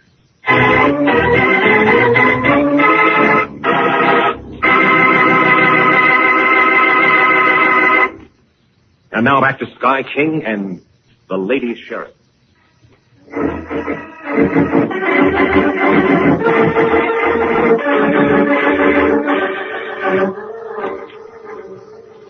Jim, Penny, and Lady Alice, the fabulous Lady Sheriff of the Old West, are forced into a rail car on Rocky Bluff and are sent hurtling down a diamond mine shaft by Bruce Trent, a man working a diamond fraud on the ranches of Flint Ridge County.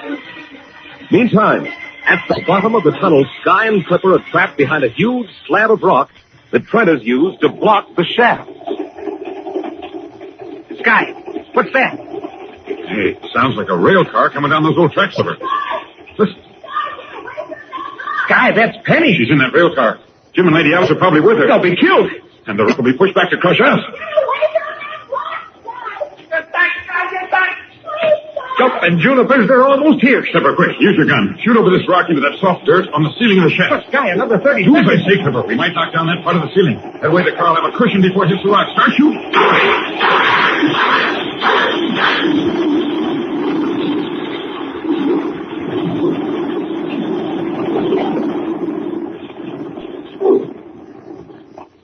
Oh, Sky, what happened? I think it worked, Clipper. I've moved the rock some. I think we can slip by now. There. But where are they, Sky? Oh, you're all right, Jim. Here's Lady Allison's penny. I knew you'd come through, Sky, somehow. Oh, I've never been so thankful for dirt in all my life. Me too. Might never wash it off. How did you do it, Sky? We shot at the soft dirt in the ceiling. It fell. Them bombers are getting away, Sky. And the diamonds they got were taken in a robbery in New Mexico 2 years ago, I'm sure of it. That's all I wanted to hear, Lady Alice. Come on, Clipper. Let's get after him.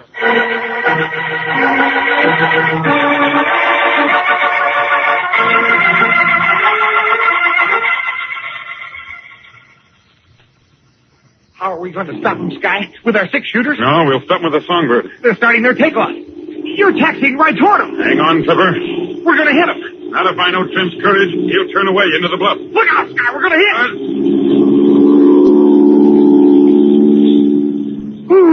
They turned. Trent turned into the bluff. Oh, I thought he would, but it was a pretty close squeak. Look, Lady Alice, Jim, and Penny are over by Trent's plane. And Lady Alice has those diamond-studded 6-shooters out. She sure has, Clipper. And Lady Alice never misses. That won't cause any more trouble. Hang on, we're landing.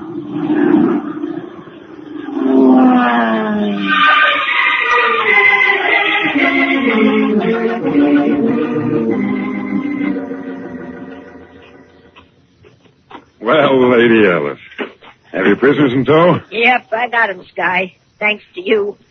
Neat bit of nerve work I've seen there. Feel years older just watching it, which makes me near 100. Oh, Sky, you came so close to Trent's plane that I closed my eyes. Mine ain't open yet.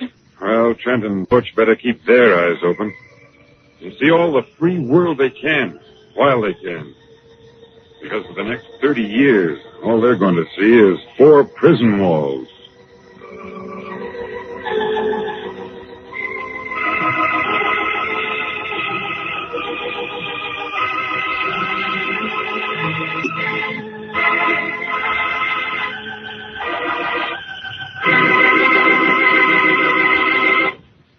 So once again, Sky King wins out in his constant fight for justice. All of the grocers of America who sell Peter Pan peanut butter help make this program possible. Peter Pan outsells all others. It's America's favorite. Right, Peter Pan? Right, Mike. Tell your mom to look for me in my bright green dress on the Peter Pan peanut butter jar. Sky King, written by Dick Stenger, Sidney Renthal, and Fran Van Hartesveld, features Earl Nightingale, Burl Vaughan, Jack Bivens. Mike Wallace speaking. Listen Tuesday to Sky King and the Mark of El Diablo.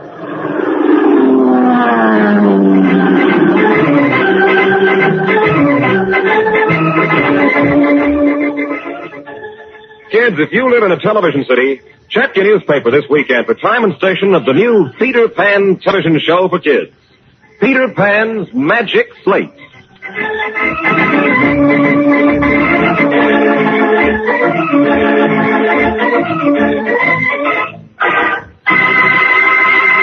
This is the Mutual Broadcasting System.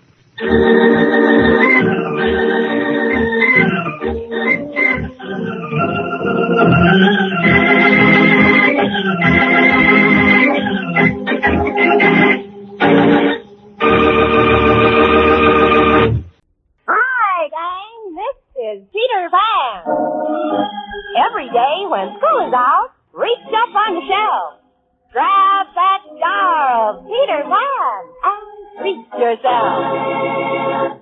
Peter Pan Peanut Butter presents Sky King.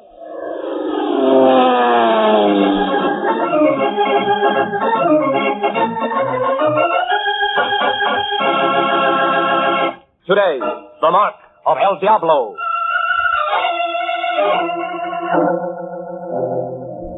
Winging south, the songbird is over border country.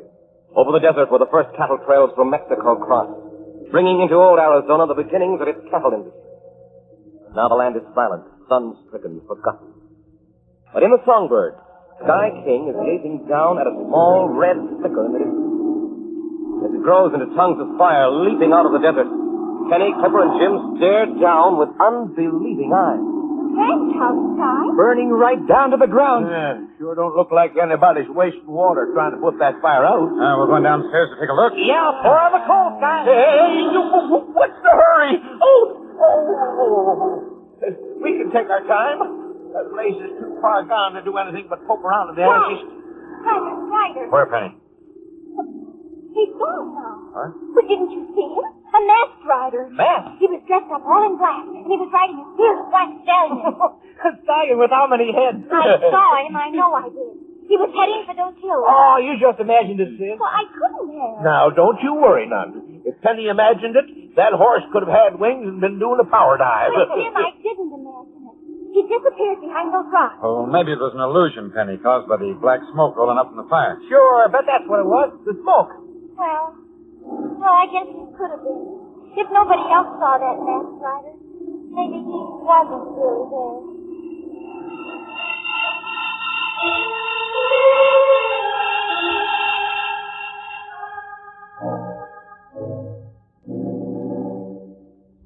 Nothing but a blackened ruin. Anyone in there would have been barbecued like a calf on a stick. Yeah.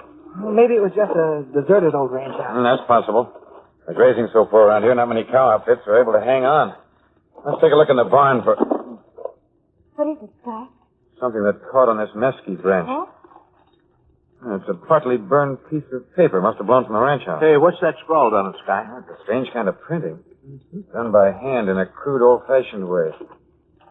It's a warning. Huh? A warning? Yeah, sent to Link Higgins, the owner of this spread.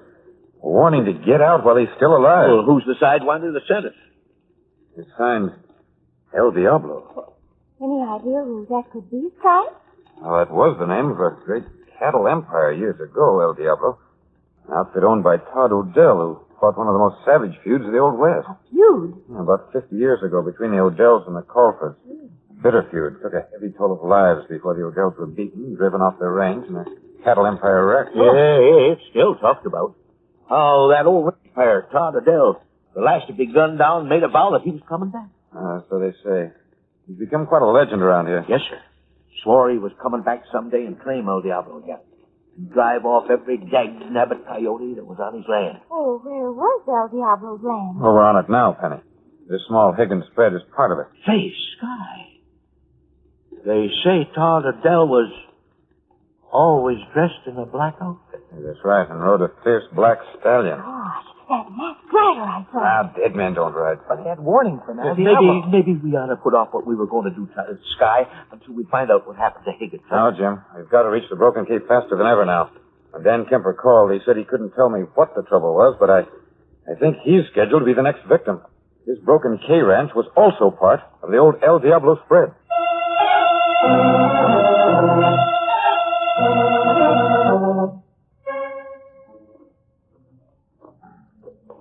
It's deserted. You think Dan Kemper was scared out, Sky? I doubt it. I met Dan only a year ago, but I know he's the kind of hard-working, determined young rancher who'll fight for every inch of desert that belongs to him. Oh, gee, it's funny he didn't leave any word for you, Sky, when he knew you were coming. Now we'll try the barn. Maybe Chicken dive! Who's the target? Nobody but us around. Yeah.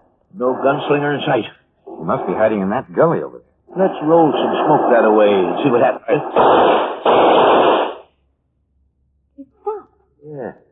Maybe we put the dry gulcher out of action. Careful now. And we'll see. Yeah.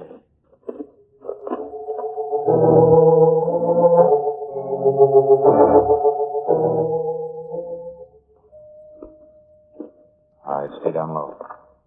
Sign of anyone, Sky? Think he could have dusted? No, it's possible. This desert floor is honeycombed with gullies and dry washes that go right back into those hills. Yeah, looks more like the desert just opened up and swallowed us. Sky, listen. Maybe we got the bushwhacker. He crawled up somewhere, son. Wait a minute. There, behind those rocks. Come on.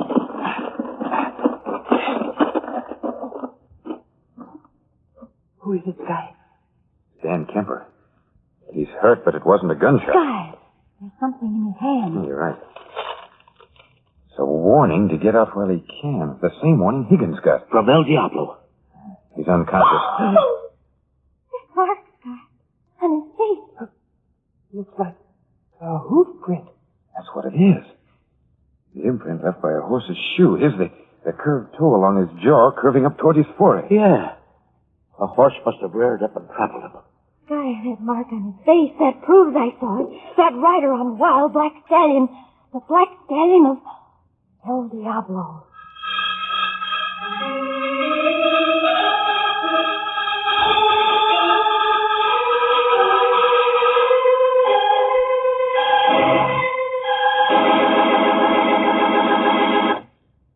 Hi there, gang. Say, how'd you like to be the energy champ of your neighborhood, huh? Really show your heels to the rest of the gang? Well, it's possible, you know. But first of all, of course, you got to build up your energy. And of course, one way to do that is to eat the kind of foods that supply energy. Foods like good old Peter Pan peanut butter. Did you know that one Peter Pan sandwich gives you the energy to keep running fast for 49 minutes? Now, just you think about that. Enough energy for more than 3/4 of an hour of hard running from just one sandwich. So it's a fact. Eating plenty of Peter Pan peanut butter sandwiches is a really swell way to load up on energy. The kind that you need to be a hot shot at sports and games and a whiz at your schoolwork, too. And the wonderful thing is this. Every bite of delicious Peter Pan peanut butter really hits the spot. It's packed full of that rich, fresh-roasted peanut butter flavor. Super smooth, too. And Peter Pan never gets stale or sticky. It's always fresh and smooth, right down to the last tasty little dab way down there at the bottom of the jar.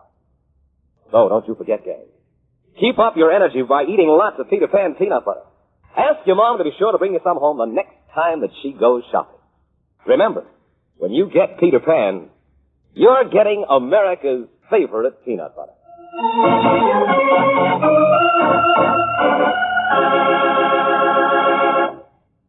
Now back to Sky King and the Mark of El Diablo.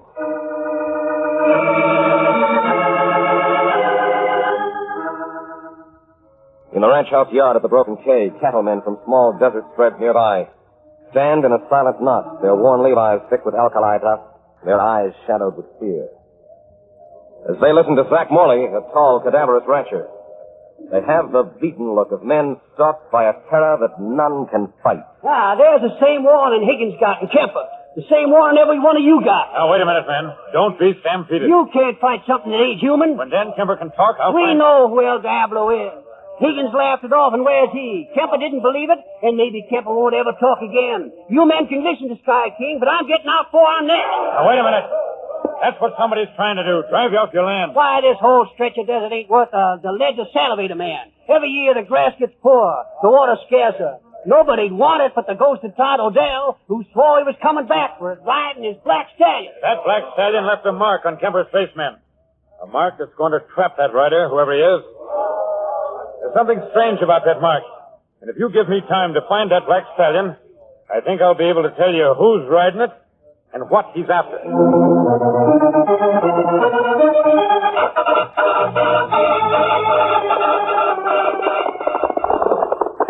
say there's something strange about that mark, Scott? Ah, that's right, Clipper. And while Penny and Jim are flying Dan Kemper to a doctor, we're going to find that black stallion. Well, what makes you think it's somewhere in this desert canyon? Somebody's keeping that outlaw horse hidden.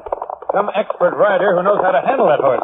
This canyon's the only possible place. Hey, you're right, Scott. Down there, look. The black stallion. Whoa! He's coming this way. What? It's running wild. I think I can drop down on it from here. You mean you're gonna ride it? Well, somebody else does. I'm sure he's human. Easy, Scott. Here goes. Stick to it, Scott. Beat his ears back. He's mean, but I've handled worse. Wow, what a twisted hurricane. But you're confident.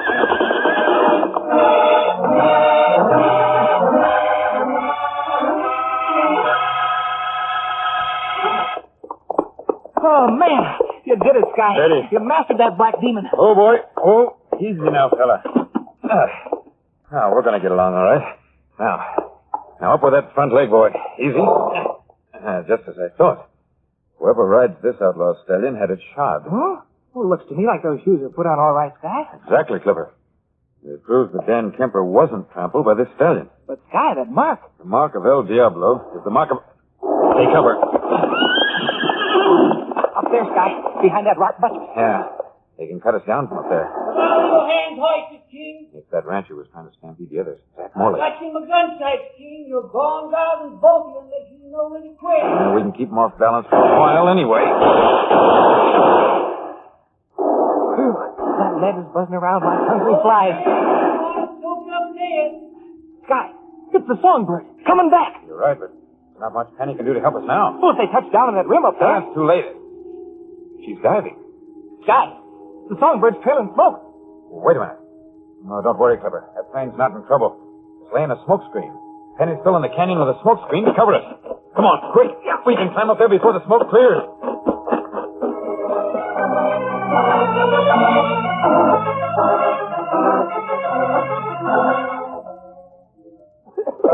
I can't see the end of the gun muzzle.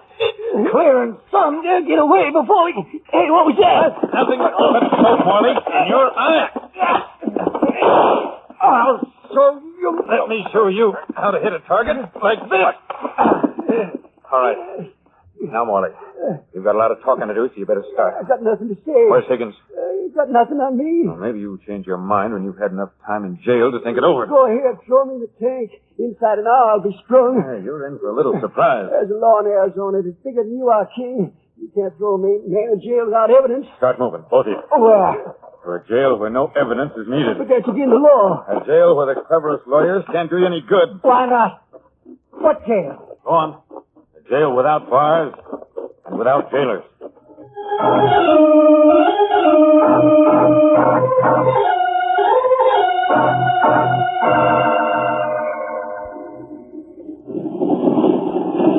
Nice landing, Clipper. Yeah. Now taxi toward that finger-shaped rock. Right. Any Abbott landing feels good to me. Huh.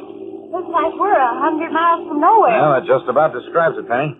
We're in the middle of one of the most forsaken stretches of desert in the Southwest. All right. There's your jail, Morley. What do you mean, jail? Climb out, both of you. You can't leave us here for buzzard bait. Now, take a look near that rock. There's a water hole. It's the only water hole in miles. Now, if you stay close to it, you'll have water. If you leave it on foot, you'll end up a pile of bleached bones in the desert. Why, if you think we'll stay here, You don't have to. It's a prison without bars, Morley, without jailers. But I don't think there was ever a jail that held anyone the way the desert will hold you at this water hole. You're right, Sky. They'd be plumb loco to leave it. Especially on foot. You've got enough supplies to keep you till I drop in on you again, so make yourselves comfortable. No. No, wait. Get the plane revved up, Clipper. Right. When I come back, Morley, my first question will be the same as before. Where's Higgins? You'll never find out. Wait. You ain't leaving us. Damn up. He is leaving us here. You was right. This is a jail, only worse. We ain't staying.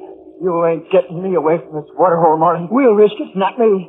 I ain't dying of thirst in the desert with buzzards flapping their wings over me. Why, you sniveling coward? You can risk it, not me. Not for 10 times as much money as the whole Apex Rubber Company's worth. What do you live? What for? We're alone here in the desert. Who's going to hear that the Apex Rubber Company's interested in that land?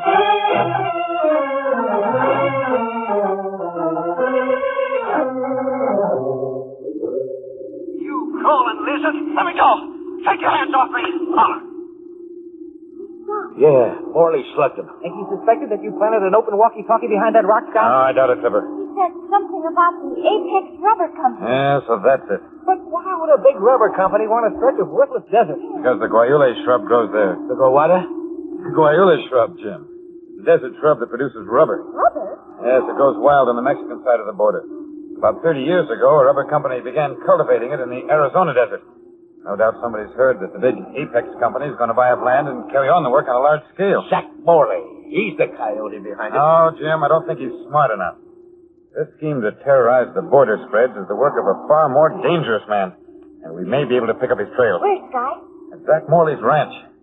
Now, while Clipper and I take a look around there, you and Jim go back to that burned-down Higgins ranch house and see if you can find any hoof prints of that black stallion.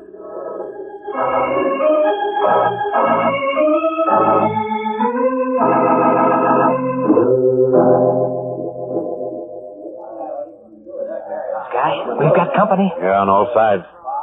Race, don't try anything, King. The ranchers who got the warning note from El Diablo. Got us ringed from every bush and rock. Go your hard way down, King. It's straight. We've been waiting for you. We know who El Diablo is. You know. It's Dan Kemper. What? You're wrong. This proves it. This clipping from an old newspaper we got. Why, it's got a picture of Dan Kemper. That's from an Eastern newspaper. About Dan Kemper inheriting what's left of the once mighty El Diablo Empire. Wrecked in one of the famous feuds of the Old West. That's why Kemper come here. He's the grandson of Todd O'Dell. He sent them warnings himself. Tried to scare us off our spread so he could get control of the old El Diablo run. Now, wait. What about the attack on him? He faked it, and he brought you here to help him. No, it's Kemper who's being framed. You're Kemper's friend, and you're siding him. Somebody's trying to get rid of Kemper and grab the broken cage. Get horses, fireman. We'll see they're riding off and never come back to this part of Arizona again.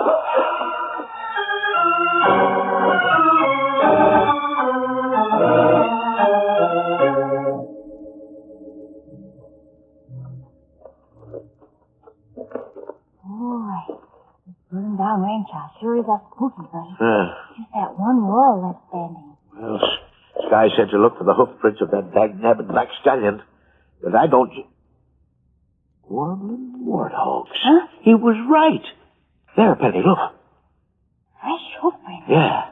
And they lead toward the barn. Hey, Jim, let's read sign as far as we can. Then we'll pick up Sky and the songbird and...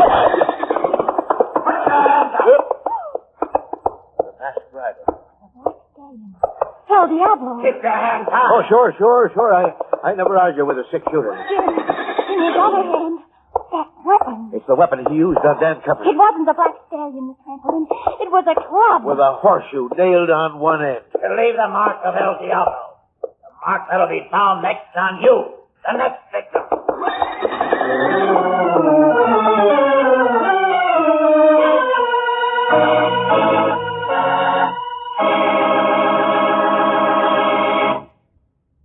Say, all you guys and gals, are the times when your stomach feels about as hollow as the inside of an empty milk bottle?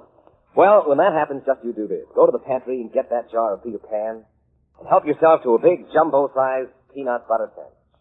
It's easy to do as adding 2 and 2 because Peter Pan is the freshest, the smoothest peanut butter you ever saw. You just dig in and slap plenty of that creamy Peter Pan on a hunk of bread. It spreads so slick and easy that you can make a Peter Pan sandwich in about the time that it takes a super speed camera to take your picture. And then you bite in. Taste that real, fresh-roasted peanut butter flavor. And your hungry feeling is gone in a flash, too. You see, Peter Pan always tastes extra good. It's made of extra specially good ripe peanuts. Ground up extra smooth, too. And then Peter Pan's special jar top seals that flavor in so it just can't get out. And remember, every wonderful tasting mouthful of Peter Pan is crammed full of superfood energy. It gives you the strength and the pep that you need to be extra good at games and sports and schoolwork, too. So tell your mom to bring you home some Peter Pan, why don't you? There's smooth Peter Pan peanut butter in the red top jar and Peter Pan crunchy peanut butter in the green top jar. Then the next time that your stomach feels like an inner tube with the air let out, just you grab that jar of Peter Pan.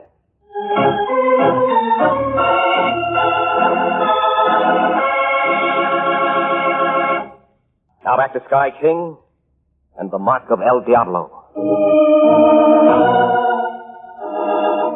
Near the charred and gutted ranch house on the Higgins spread, a masked rider on a black stallion holds a strange weapon in one hand, a thick gun in the other.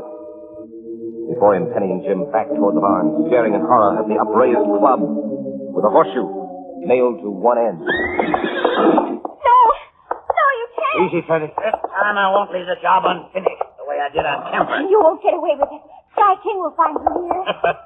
Sky King. You know where Sky King is now? No, where? The ranchers are running him out of the border country. I saw to that. They think he's helping El Diablo. No. Won't do you any good backing away into that barn. I'm in no hurry. No hurry to finish this job till I find out what you did with Zach Morley.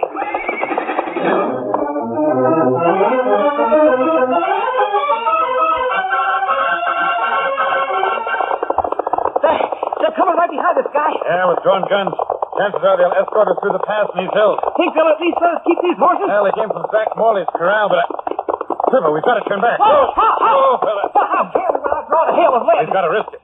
We've got to reach Penny and Jim. Up ahead there. We'll go down that slope and circle back. You'll have to ride as you never rode before. Up, boy! Don't worry, Sky. I'll stick to the saddle. Bend low and don't look back, because I think we'll have company all the way. Say the word. Now, over the edge. Hang on, Silver. Give your horse a shade and keep riding. They're coming after us. Good. We may lead him right to El Diablo. El Diablo? Yeah, this horse came from Zach Morley's corral. There's a shovel blade sticking out of the saddlebags. His streak was red. Red? The red clay, I noticed, especially dug up behind Higgins' barn.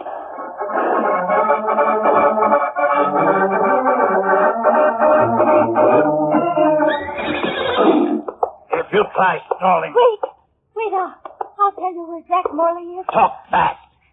At a water hole. It's near a strange-looking rock, pointing up like a finger. I'll take you there in the Songbird. A water hole. Now I'll find it without you. No, wait. It's Sky. He's coming. And he's bringing all the ranchers with him. He couldn't be. Sky, El Diablo. On that black stallion, Sky. See him? And I'm going to get a good look at what's under that mask. Come here, dog. No. Waited a long time for the pleasure of meeting you. You won't get me. And this is really a pleasure. Oh, you knocked him loose from his mask, Sky. Just as I thought. Link Higgins. There you are, men. There's El Diablo. And we got a couple of his sidewinders in a special jail. Jack Morley and Cliff. Oh, Sky was going to use that weapon on us. The Mark of El Diablo. What I was looking for. I knew he used a weapon like this, a weapon buried here behind his barn. Oh, but how did you know it wasn't the black stallion that left that mark? Because of a little mistake Higgins made. Well? He swung that club from the wrong side and left the mark of the horseshoe upside down. Upside down? Yes, the curved toe was on Kemper's jaw with the ends pointing up toward his forehead. A rearing horse couldn't possibly strike a man that way. Oh, so that's why you checked the stallion's shoes. Higgins knew that once you men found out Kemper was the grandson of Todd Odell, you wouldn't need any more proof. You'd blame Kemper for terrorizing the border country here. You'd drive him out and leave Higgins free to get control of the Broken K. Yeah, the land that the Apex Rubber Company is planning to buy. That's right, men. You were meant to be the cat's paws for this criminal scheme. But like all criminals, Higgins and his henchmen will carry for the next 30 years the mark of law and justice. A number in the state penitentiary.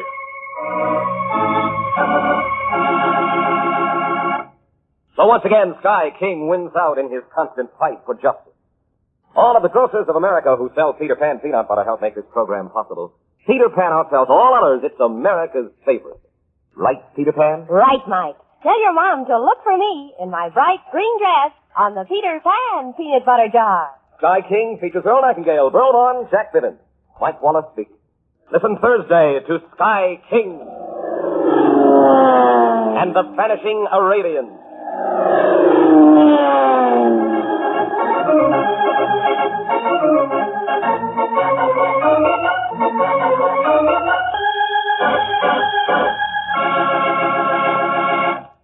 This is the Mutual Broadcasting System.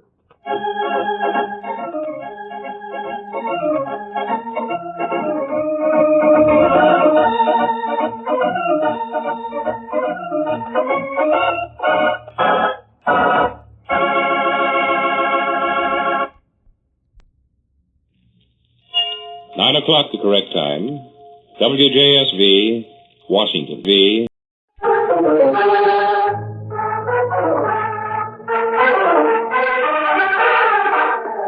That kerosene. What are you doing? What does it look like? I'm going to splash it around on these curtains and drapes. Then we'll put a match to it and clear out before the police get here. You are listening to another thrill-packed adventure of Sky King, America's favorite flying cowboy. Brought to you by America's favorite peanut butter, Derby's Golden Roasted Peter Pan Peanut Butter.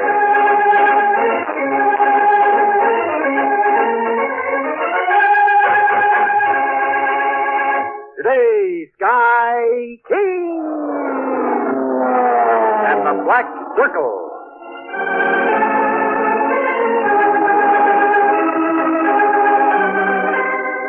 Sky King and his friends have undertaken to track down a secret but powerful gang known as the Brotherhood of Fear. For today, the trail has brought the Songbird winging across the sun-warmed Mediterranean Sea toward the great French city of Marseille, port of romance and danger. Golly, Sky, you suppose Marseille is the headquarters of the Brotherhood? Could be, Benny. Ships come here from every corner of the world. A lot of criminals here, too, aren't there, Sky? Well, Marseille does have a bad reputation, all right, Clipper. They call it the toughest city west of Suez. Then why in tarnation didn't we stay back home in Arizona? Think of all the fun he'd be missing, Jim. Oh, for goodness. Hey, Clipper, you see that little rocky island down there just outside the harbor? It has sort of a castle or a fortress on it. Yeah. What about it? Well, that's the Chateau d'If. It's the prison the Count of Monte Cristo escaped from. If there's one thing I hate worse than going up in the air, it's coming down too sudden. Yeah, we're over the old fort now. The Germans blew up this part of Marseille during the war. Well, that big avenue through the center of town, according to this map in the guidebook, that must be La Canadienne. That's one of the most famous streets in the world. Hey, Sky, get a load of that smoke down there. Yeah, it just blossomed up all of a sudden. Hey, that's an explosion. It looks like it ripped up a whole street corner. What do you suppose happened, Sky? I don't know, Clipper, but we'll find out after we land.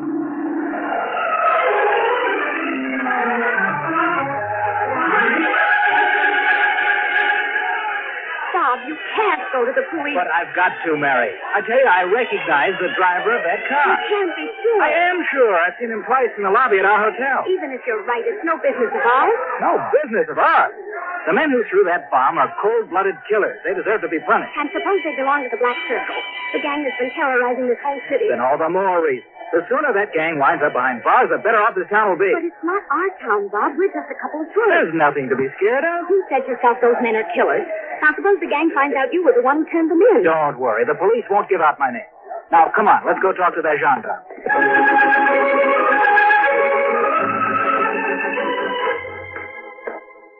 Très bien, Monsieur King, but there was no need to bring this letter of introduction.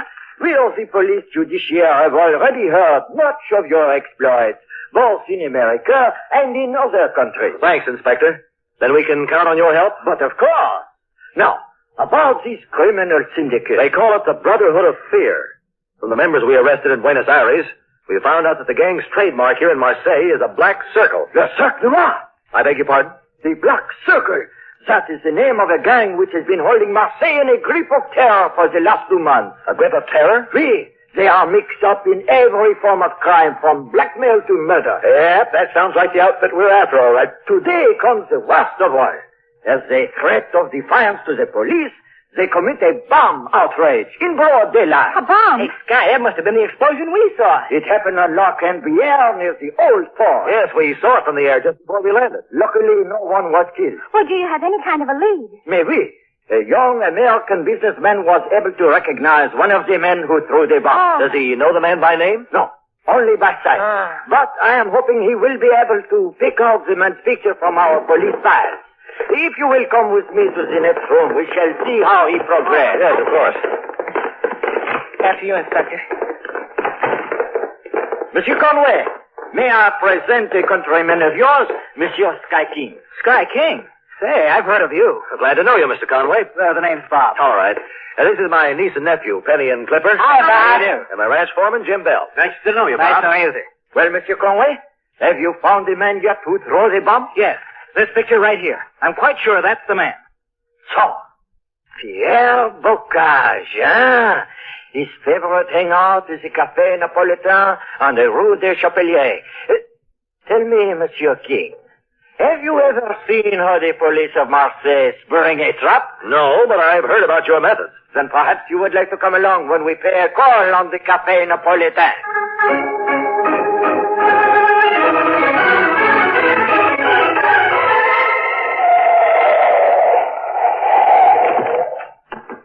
Sergeant Lucien. Oui. You have the area closed off which I marked on the map? Oui, Inspector. There is a police car working the entrance to every street. Eh bien, unleash the dogs. Oh, my gosh. You wouldn't want one of those dogs to get mad at me. Mais oui, mademoiselle. When we tell a man to make no sudden move, and he gets one look at those dogs, I promise you he stands very still. Boy. Can we go in the cafe with you? No, Clipper, you two had better wait here with Jim. Oui, that is the best idea in case of trouble. Now, mes amis, let us go now and see if we find our friend Pierre Bocage.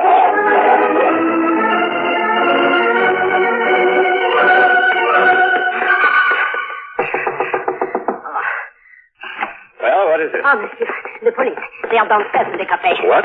They have just now arrested Pierre Bocage. And he was right. That guy Conway did spot him. I do not know what you mean, monsieur, but you... Tell me, was there an American with the police? Mais oui. There were two Americans. Both were tall, but the one who identified Pierre, he had mustache and wears, spectacles. Yeah, that's Conway, all right.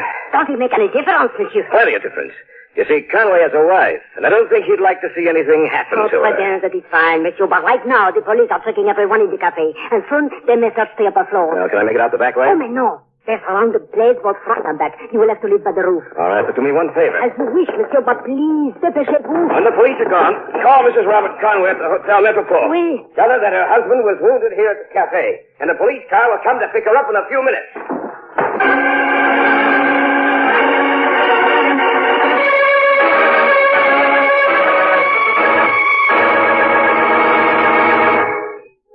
Now back to Sky King and the Black Circle. Several hours have passed since the raid on the Café Napolitain. Now at the headquarters of the police judiciaire. If you ask me, that Jasper Bogart, he ain't going to talk. He is a hard type, that one. Still, we must not despair. With the testimony of Bob Conway, you can at least send him to prison. Oui. And if one of the bomb victims should die, he may also find himself facing the guillotine. Boy, if it was my neck, I'd talk and talk pronto. Did you find out anything about the gang, Not so far, Clipper. Oh, golly, Mr. Conway is awfully worried. Something wrong, monsieur? That's my wife. I've been trying to phone her at the hotel, but our room doesn't answer. Oh, well, now, maybe she's gone out for a bite to eat. I've been trying for the last hour. Entrez! Qu'est-ce que c'est? Package for Monsieur Conway. It was sent over from his hotel. Très bien, Sergeant. It's marked urgent. Now, let's see what's in. Oh, what's wrong? What is it? My wife's passport had a written message. What does it say, monsieur? If you ever hope to see your wife again, alive and unharmed, then you'd better not testify against Pierre Bocage. But you must testify. Without your help, we cannot hope to convict him. What about my wife? They've taken her prisoner. In all the more reason, monsieur. If you will testify, perhaps we can make Bocage talk. No, I won't do it. I know how you must feel, Bob. But you can't trust a gang like that, no matter what they say. I've got to trust them. It's my only hope of saving Mary. If you try bargaining with them to save her, you'll just be risking your own life. What do you mean? Figure it out. She's no danger to them, but you are. But if I promise not to testify... You think they'll take your word for that? As long as you're alive, they can never feel safe. Oh, what a fool I've been. Mary was afraid. She warned me not to get mixed up in this thing. Wait a minute. Maybe there is another way. You got some kind of an idea, Sky? Bob, is this man Bocage the only member of the gang who might know you by sight? I guess so. Why? Well, you and I are the same height, and we have the same color hair. If I wore your glasses and a fake mustache, they probably couldn't tell us apart. Sacré bleu. You mean? I mean, I'm going to the Hotel Metropole and pose as Bob Conway. Inspector, release the news that Bob will not testify. I have a hunch that sooner or later the gang will try to contact me.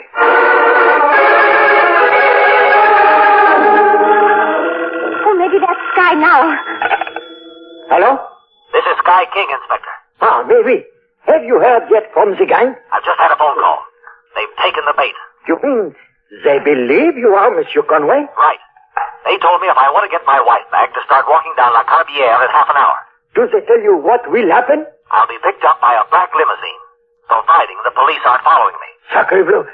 That may be dangerous. It could be a lot more dangerous if they think I'm leading them into a trap. But how can we trail you and save Madame Conway? Here's what I have in mind. When we landed here at Marseille, I noticed a French Army helicopter standing on the airfield. Now, if we can borrow that helicopter, we can...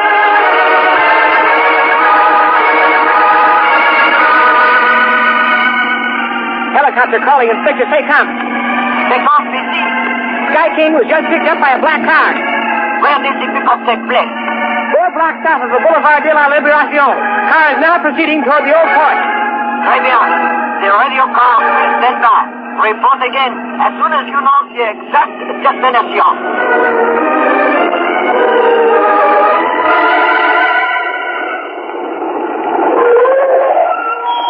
Is this the place? Oui, monsieur. And if you are wise, you will try no false moves. Allons.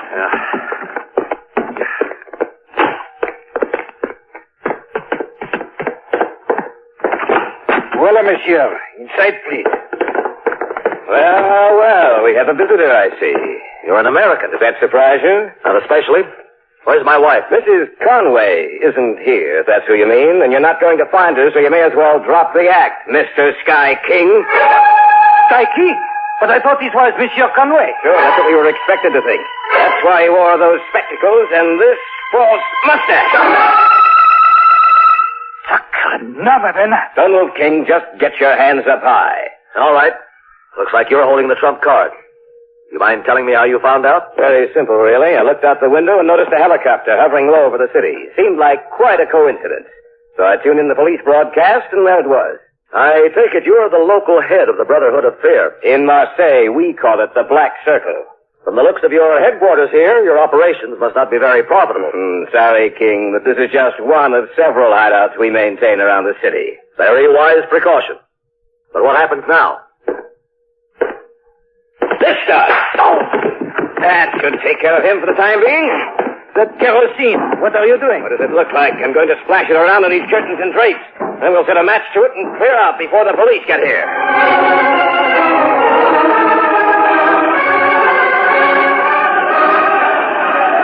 The place is on fire. If Sky's in there, he'll be burned to death. Now, don't worry, honey. We'll get him out. Stand back, please, mademoiselle. That's it now. Let's go there and find them. Swallow it, war dogs. The smoke. Better hold the handkerchief over your face, monsieur. Yeah, it's a good idea. Voila! There he is, on the floor. How did that go? He's dead, is he? No. They have just knocked him out. Sky, are you all right? He is coming soon now. Doors are opening. Come on, give me a hand. Let's haul him out of here. May we? No need for that. But thanks. Thanks for getting here in time. We ain't to clear yet, son. Come on. Let's get moving.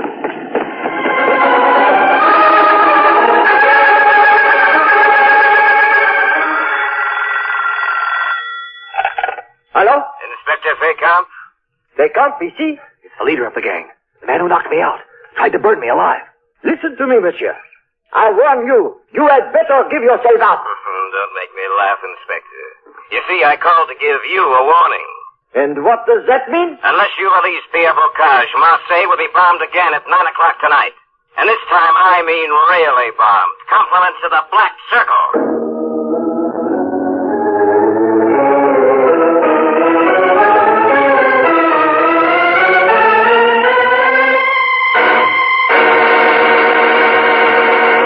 Back to Sky King and the Black Circle.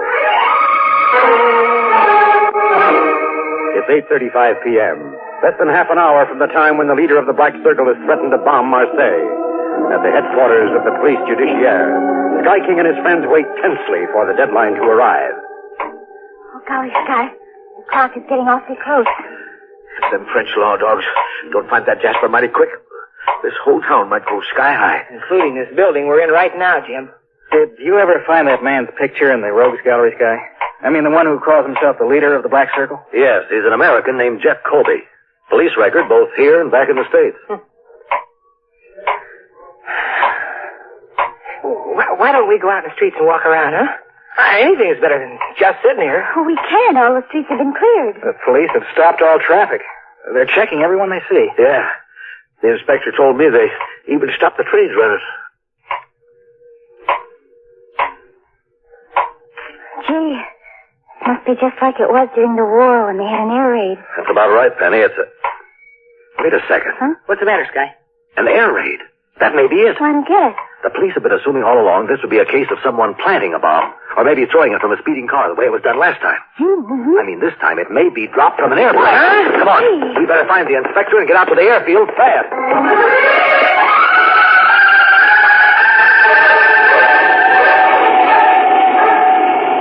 Them French speed cops sure didn't lose any time getting us out here at the airfield. Yeah, good thing they borrowed this jet plane for us, too. Yeah, we can really get around a lot faster than this job. Oh, golly, it sure is dark out. No move.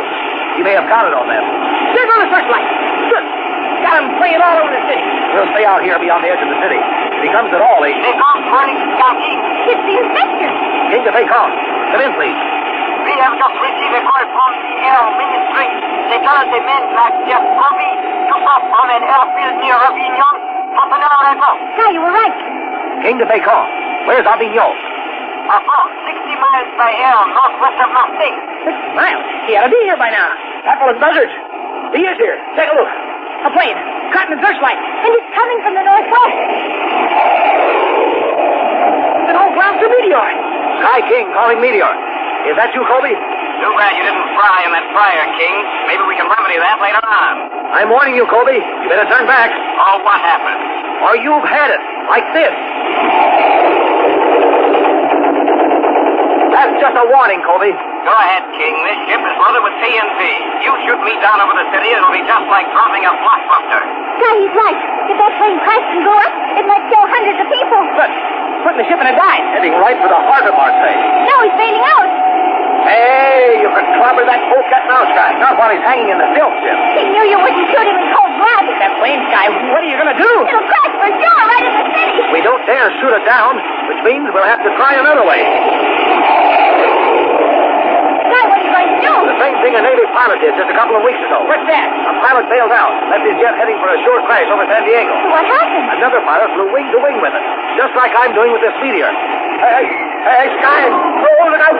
Your doggone wing tips are touching. Not quite, Jim. Now, if we can ease over to the other side and shuttle back across his nose. Sky, the plane's turning off course. You're dragging it right along with us. I'm controlling it with the force of our plane's airflow. Now, if our luck holds, we'll ease this crate right out to sea. And we'll crash it out beyond the harbor where it can't harm anyone.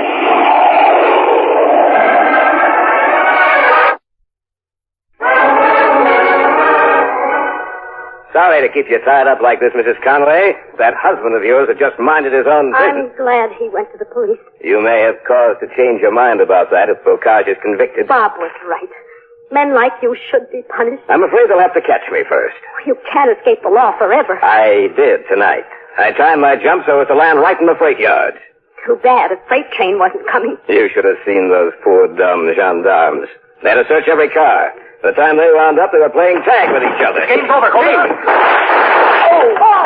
man, you beat myself. You shoot the gun right out of his hand. We'll soon set you free, Mary. Here, I got a knife. I'll cut them ropes. Bob, I'm so glad to see you. Oh, easy now, honey. It's all over. But how did you ever find this place? Bocage finally realized the jig was up and decided to talk.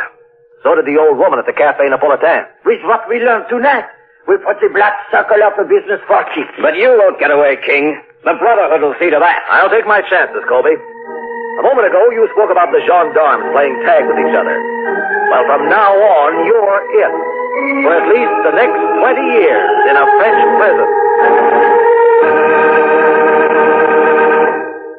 So once again, Sky King wins out in his constant fight for justice. And the Temple of Dreams.